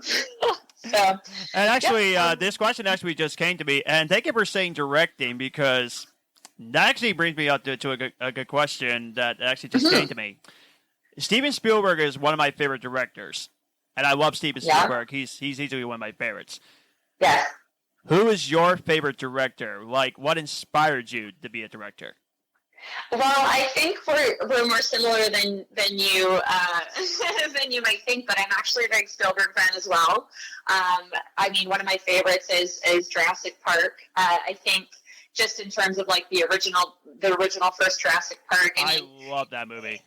And in terms of like even just the way that he directs action movies, it's quite phenomenal how he is able to direct something that's a very high pace and a high intensity, and you can still have like very relatable human characters, and he's capturing that emotion and building that suspense. So he's a brilliant director. But I would say my up and coming favorite recent director, and she really came onto my radar, not just with Lady Bird, but when she came out with Little Women, the new adaptation, is Greta Gerwig, the Barbie director. And it's just, there's something that she's doing, and I can't even put my finger on it, but she's somehow able to capture the essence of what world is like from my lens as a woman.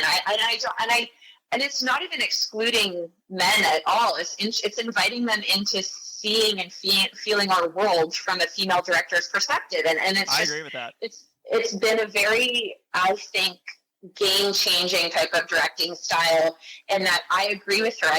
I love working with guys. I think guys are great. I grew up playing co-ed sports and with guys. I'm not in competition against guys. I want to collaborate with intelligent, strong men, and I think that looks different and comes in all forms. But I want us to create good art together, and so I think what she's doing is quite revolutionary.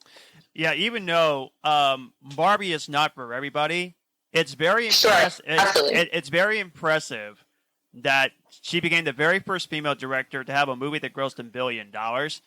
Yes. It's very impressive. And I said this before on the podcast, I'll say it again. Oppenheimer and Barbie is like the best things right now in theaters. There you go. Yeah. So yeah, it's very quite impressive what she managed to do, her as the director, and I definitely wished her for the best to keep making very successful movies. Yeah, and I mean, when you have Margot Robbie as a producer, because Margot Robbie does a lot of producing as well, and she's actually somebody I really look up to as an artist and a producer. Great. She is great. Yeah, I mean, she's an incredible actor, but she's also very smart on the business side of things, and she takes a lot of risks, but she cares about the narratives that she produces, and I think that the reason that the film was so successful is because they had a fantastic producing team as well as a marketing team. The marketing was brilliant. I'm not going to exclude that from its success in the box office. So, yeah. Yeah, it did a pretty darn good job, that's for sure. Agreed. Yep, agreed. So you have a movie coming out, or coming up rather, Extraction USA. I would love to talk to you about that.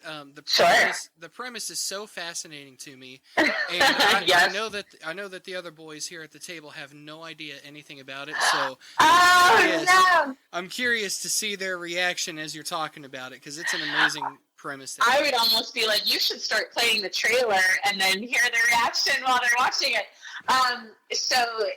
But I mean, definitely after we finish this interview, I'd love for you to go check it out. You can check it out on our Indiegogo page, Extraction USA Feature Film, or you can go to the website, www.extractionusa.net, and you can watch the trailer. It's also up on YouTube, but basically, and that's the proof of concept trailer. So I'll be clear, the film isn't complete yet. We're going into filming this September 11th through October 7th in Indianapolis and surrounding areas. And we shot the POC last fall to help promote the project and to raise funds and whatnot. And it's been very good so far. So the premise of the film is two women in this really gritty, oppressive town of Extraction, USA, who are trying to get out and trying to survive. So one is a single mother, the other one's a drifter. They encounter each other in the pool bar. They have a little bit of a fling, and then they decide to get together and hustle some high-stakes pool to get some money to get out of town.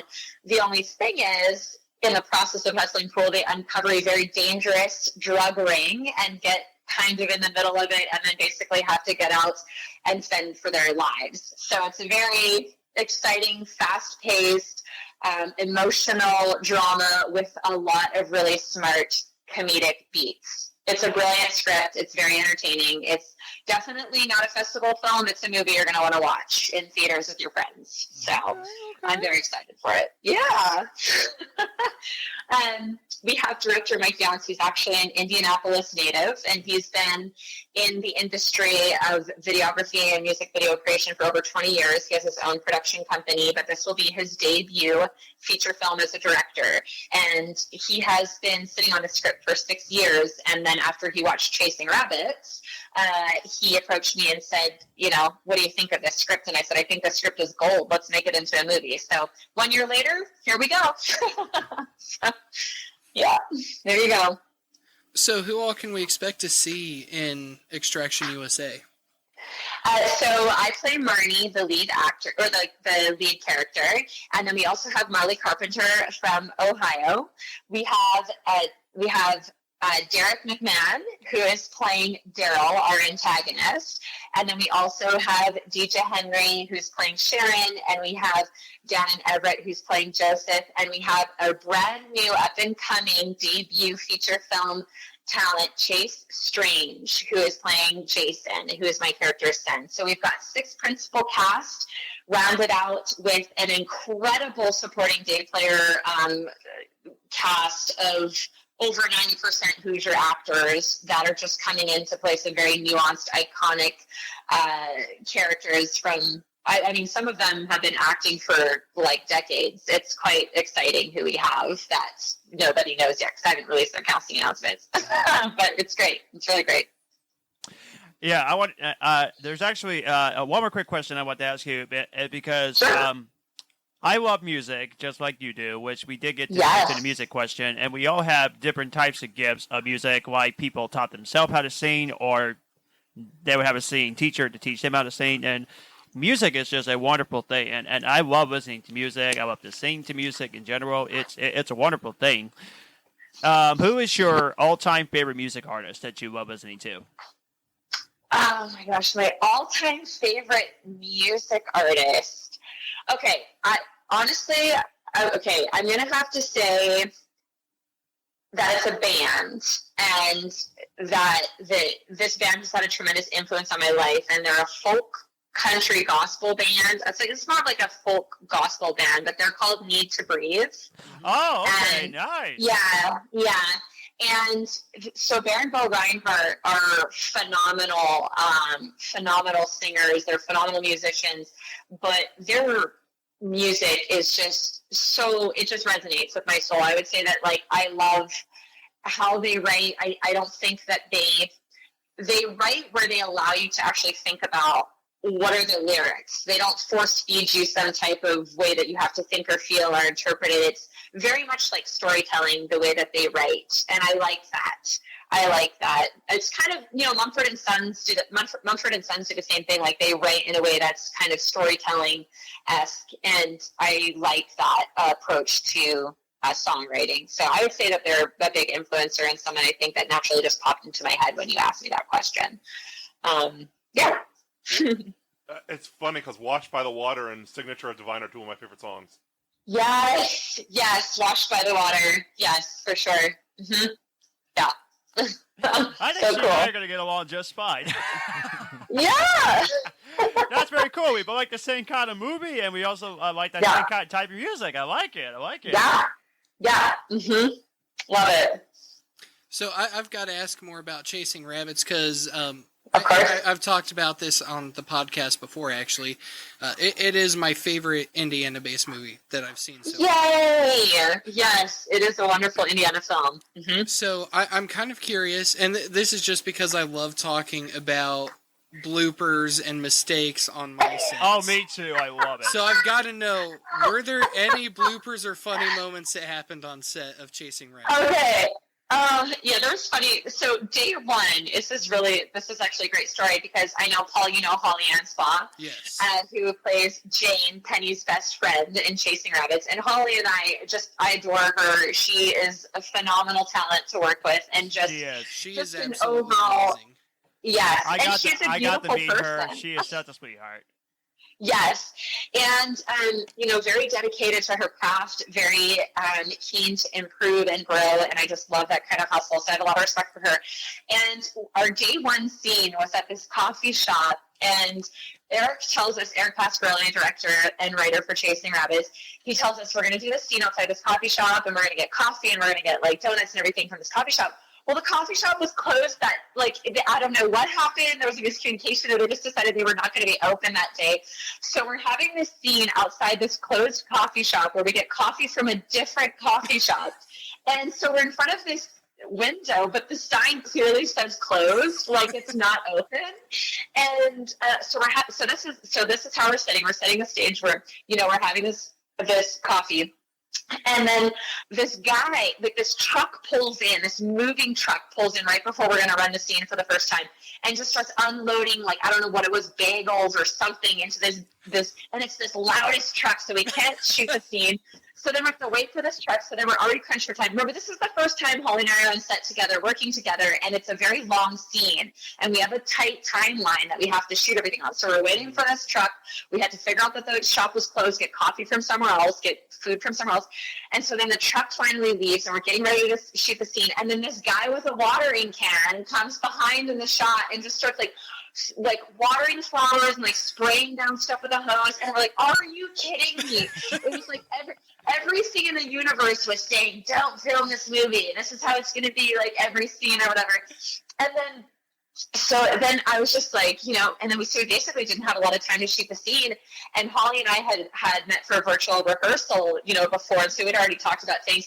But yeah, we just did it like a few takes and just nailed it and just like riffed off each other. And it went really, really well and just had a blast.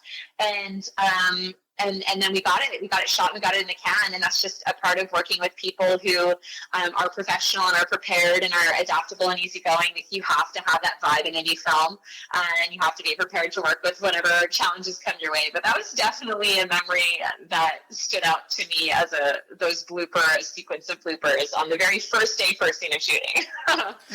We had something very similar happen in the first Harvest. Well, it was technically for a prequel series. Yes. We ironically filming with Holly. Mm-hmm. We were at Rebecca Reinhardt's house. Oh, Rebecca. Yes. How many times did we hear those damn chickens, Matthew? Oh, I thought you were about to talk about me screwing up. No. Wait, let's hear about that. Just kidding. No. Oh, Matthew's Oh no, on I the want to hear that spot. story. You're in trouble. What I was gonna say is that the chickens would Nice. not stop whatever chickens do. Clucking. Yeah, they would Clucking. not stop clucking. And it was so loud you hear it in every single take. It Wow. was, Oh, no. now, as far as No. there is a reason that this has not been released. Right. The sound. Yeah. And Yeah. well, we had a way to overcome that part of it. But the reason we haven't been able to release it yet is we were doing a shot where Matthew was on the ground filming, and it was an action sequence, and Matthew kind of fell over a little bit, Oh, no. and we didn't realize it at the time. But the microphone broke. Oh, no. I thought you were going to say you squished a chicken.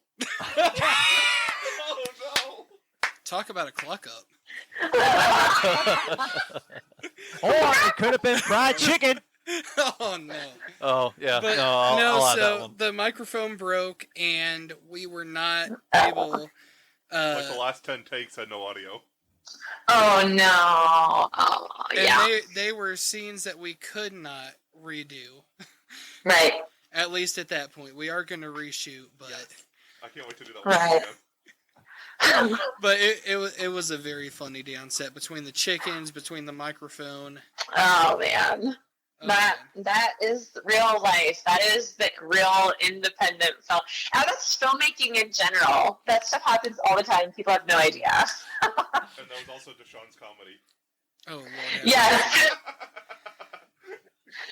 oh, Yeah, I love definitely. Deshaun. My gosh. But I'll tell you this, Matthew. 10 takes. It's not compared to at least 120 takes when they were doing The Shining. Oh, Kubrick. Yeah. 120 takes? Are you kidding me? Stanley Kubrick? No, the problem is Yeah. we didn't know that it was messed up. So we didn't find out till after we were done Yeah. filming that there was no Well, audio. yeah. But, boy, try your best to work with a difficult director. My gosh. Mm. Yeah. One funny thing that I noticed about Chasing Rabbits was the Twizzlers. Yes. Yes. So you want to know the story behind that? We got to know the story behind the Twizzlers. Okay. So, Director Eric Pasquarelli was really a joy to work with. He knows what he wants in terms of vision, but he's very open to ideas. And he told me very early on in the process that he really wanted to just trust me with the character, and whatever nuances or subtleties I wanted to bring, he just he's like, I cast the actors that I want, and then I trust you to kind of do whatever you want with that character, or whatever feels right. And as I read through the script, more and I was preparing for Penny in Chasing Rabbits, I felt like I was like, a normal human tick, maybe this, I'm speaking from a female perspective, but a female experience, is that sometimes it's just you might have a nervous like, you want to eat something and you're just kind of have snacks, like your favorite snack, and it's kind of always accessible to you, like it's in your car, or you just have it with you, like, you eat it when you're happy, you eat it when you're sad, you eat it when you're nervous. It's just kind of that go-to treat that you have. And I felt like Penny would have this, but I didn't think she would have chocolate because she wouldn't be responsible enough. It would just melt in her car all the time, or she would sit on it, it would squish in her pants, and it looked like a poop stain. So she just didn't seem like a person who would have chocolate and eat chocolate. And then the other thing was, I don't really feel like she would be eating crunchy things either. Like, she's not really that aggressive of a personality. She's kind of like trying to figure stuff out. And so I was trying to think of like, what kind of like quirky, like, and then it just came to me, I was like, Twizzlers. She would totally eat red Twizzlers. Like, that is like red strawberry Twizzlers is Penny's thing. And so I just brought them to set, and like in any scene that we were about to shoot for the first time, if I had the Twizzler instinct, I would just get the Twizzlers and have them in the scene. And Eric would often not know that it was going to happen. And so then so the scene where she's crying because she just like told off her boss and has lost her job, spoiler alert, and I lift up my head and I'm chewing on this Twizzler, and Eric had no idea, and they're trying not to laugh because, it's a very emotional moment. But like things like that, it was really fun because I had this creative freedom. And I also just felt like it was so Penny. And as you know, like I received several Best Actress awards for that performance. And honestly, I think a lot of it has to do with working with a creative team or with a director who trusts you to do your job as an actor and then empowers you to make strong, odd, nuanced choices. I thought you were about to credit it all to the Twizzlers. I was like, that's one yeah, hell of a mention. Yeah, or they're like, they paid me like a lot of money to sponsor their product. No, I wish, but this episode is brought to you by Twizzlers. I did get a bunch of Twizzler ads in my feed, when she Yes! Yes! The bots are on to me, but Twizzlers are making a comeback. You're welcome. And that was just a joke. Yeah, no, it's for real, man. Man, Twizzlers we are really nailing it, now. aren't we? Yeah. I gotta meet her in person, Paul. I gotta meet her in person for sure. Oh gosh. Well, we've already talked a little bit about Extraction USA. One thing, and I don't believe I've even announced this yet. We actually have co-written a short film. That is right. We have. And we are going to be filming it at some point next year. oh nice. Mm-hmm. That's the plan. Yes. And we have a working title, right? But I don't know if you are. We have a working title. We're not sure what we want to officially name the film. But yeah, it's a nice short film. It's very bold with a lot of flavor, and I think it will do well. So, yeah. Yeah, I'm super excited to actually get to film it. It's a story that I've been kind of sitting on for a couple years, and so to be able to finally be bringing it to life is just incredible. I don't want to spoil too much about it for the listeners. The working title, we really kind of have a couple of different working titles. It was initially called The Chapel Next Door. Yeah, The Chapel Next Door, yeah. And it was inspired by a movie quote that I saw from a movie called The Unholy. And the quote is, when God builds a church, the devil builds a chapel next door. And I saw that quote and I was like, that is an amazing quote and I want to do something with it. So that's kind of how I conceived the initial That would concept. be interesting. But now the working title is The Lion Meets the Lamb. And I think, John, this will be more up your alley. That's true. It has a very strong religious overtone. There we go. But it still deals with a very real-world topic as well. And what I can say is Leanne's in it, and I might be in it, but I'm not going to spoil the rules. I might need to go see that. See that movie because I'm into those kind of movies. I'm into those.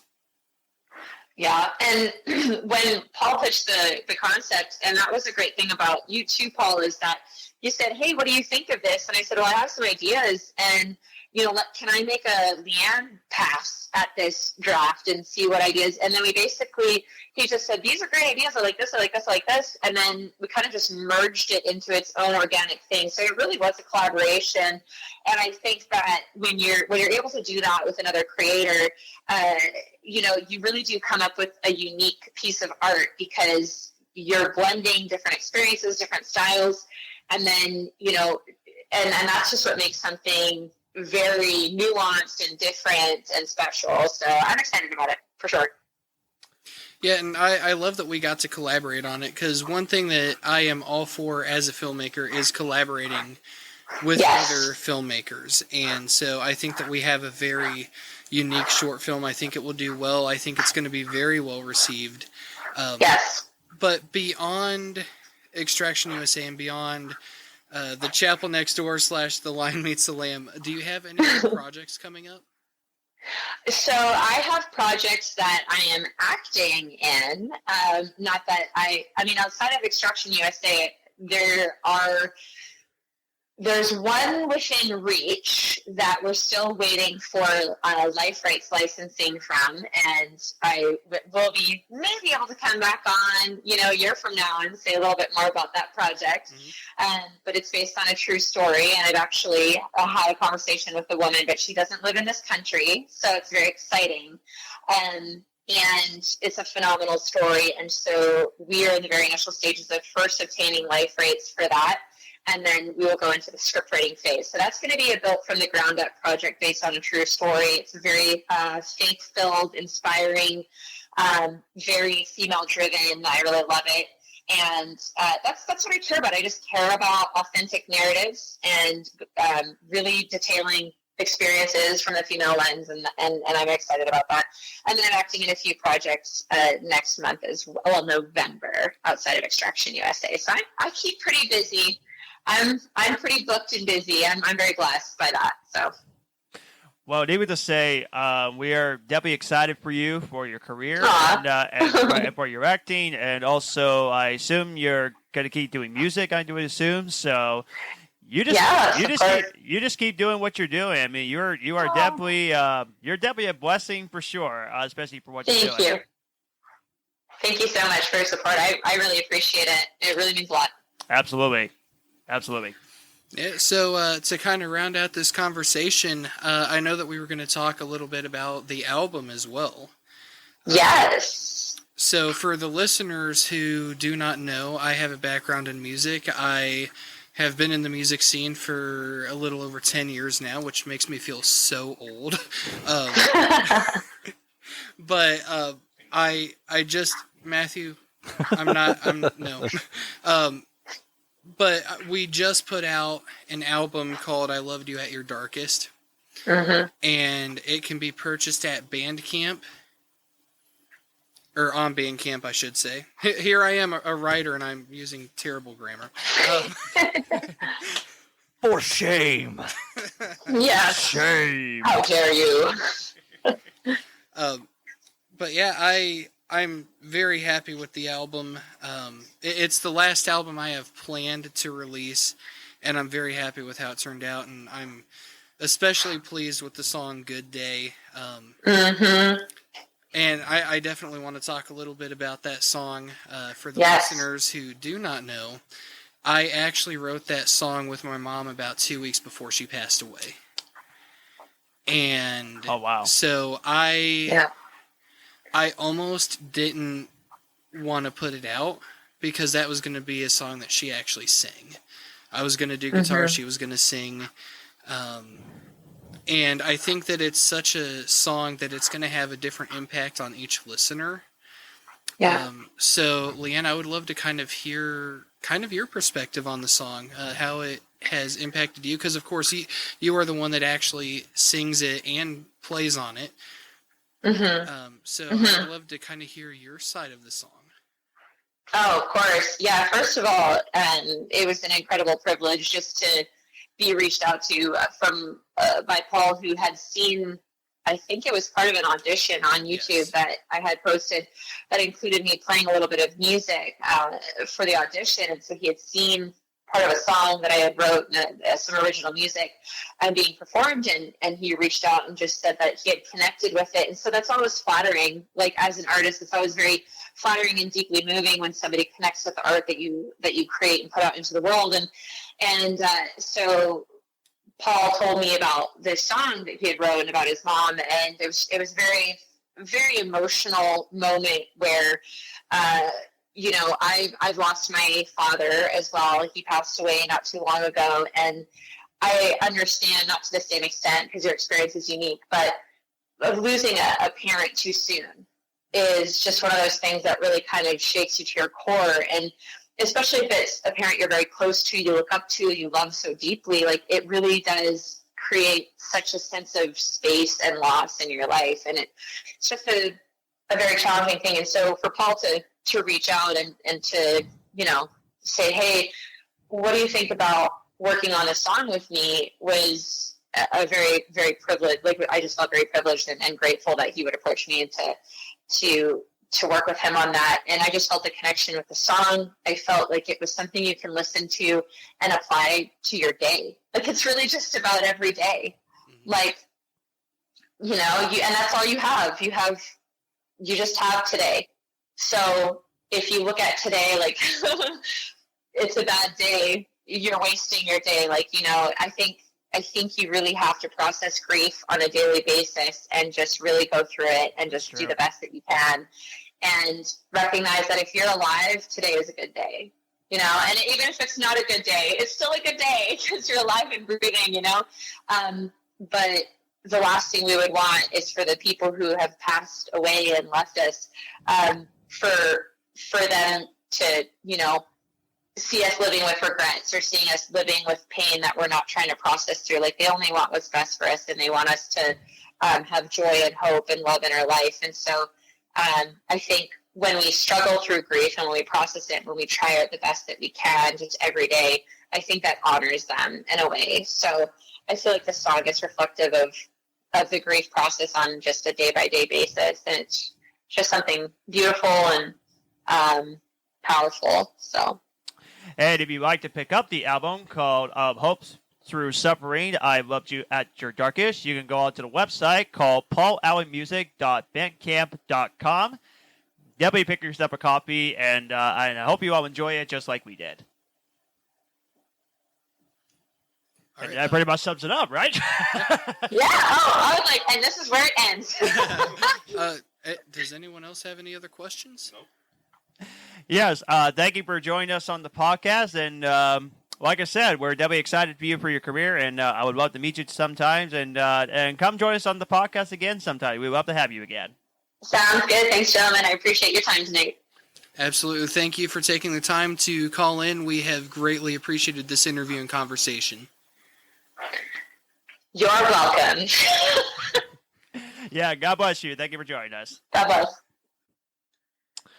And on that note, thank you for listening to this crazy episode. And a lot of our listeners is going to be asking, what the heck is going on here? This episode is referred to as Looney Tunes Uncut. Yes. It's too late at night for us to be sane. Yes. Yeah. Exactly. Yeah. You're assuming we were ever sane. Very true. But I can't wait for us to start doing that special project based on the schedule that we agreed upon. Yeah. Because man, that's going to make for some great fucking content. yes. But thank you so much for listening. Don't forget to check out all of our other episodes if you guys have not. We would truly appreciate it if you guys do check out. And don't forget, we did the special guest with Rob Mello. That was so much fun. Please go check out that episode. If you want to see more special guests, we would love to keep doing it. Let us know some special guests you'd like to hear us get in. Absolutely. Please We give us may- feedback. We may have a pretty big name coming on in the next few weeks. I know, it's going to be so exciting. That's going to be the big hits. Now people are going to be thinking, I wonder who it actually could be. That's the best part. It's the guessing game. All I can say is it's a scream, baby! Remember to rate and share us. To Yes. everybody, make sure to recommend us. Unless you don't like this and you're just listening for, I don't know, fucking rage bait or something. And- Just, I don't know, man. Dylan and I will be announcing all the nominees for the superheroes episode next week. Yes. We're going to announce it on air. It will be a Facebook post directly. Yes. So you could put like 1A, 2B, whatever, because since the poll didn't work on Tubi. Yes. Tubi. Since the poll didn't work on the website. So that way all the answers will be available on Facebook. And we are going to share this constantly, so make sure you guys vote. Here. And in all seriousness, hopefully we will do a new episode for next week and every day in between. So, Matthew, go ahead and probably say goodbye or whatever you want to do. Good night. Yeah, good night. Yeah, God bless. Have a great night, everybody. Hear you next week.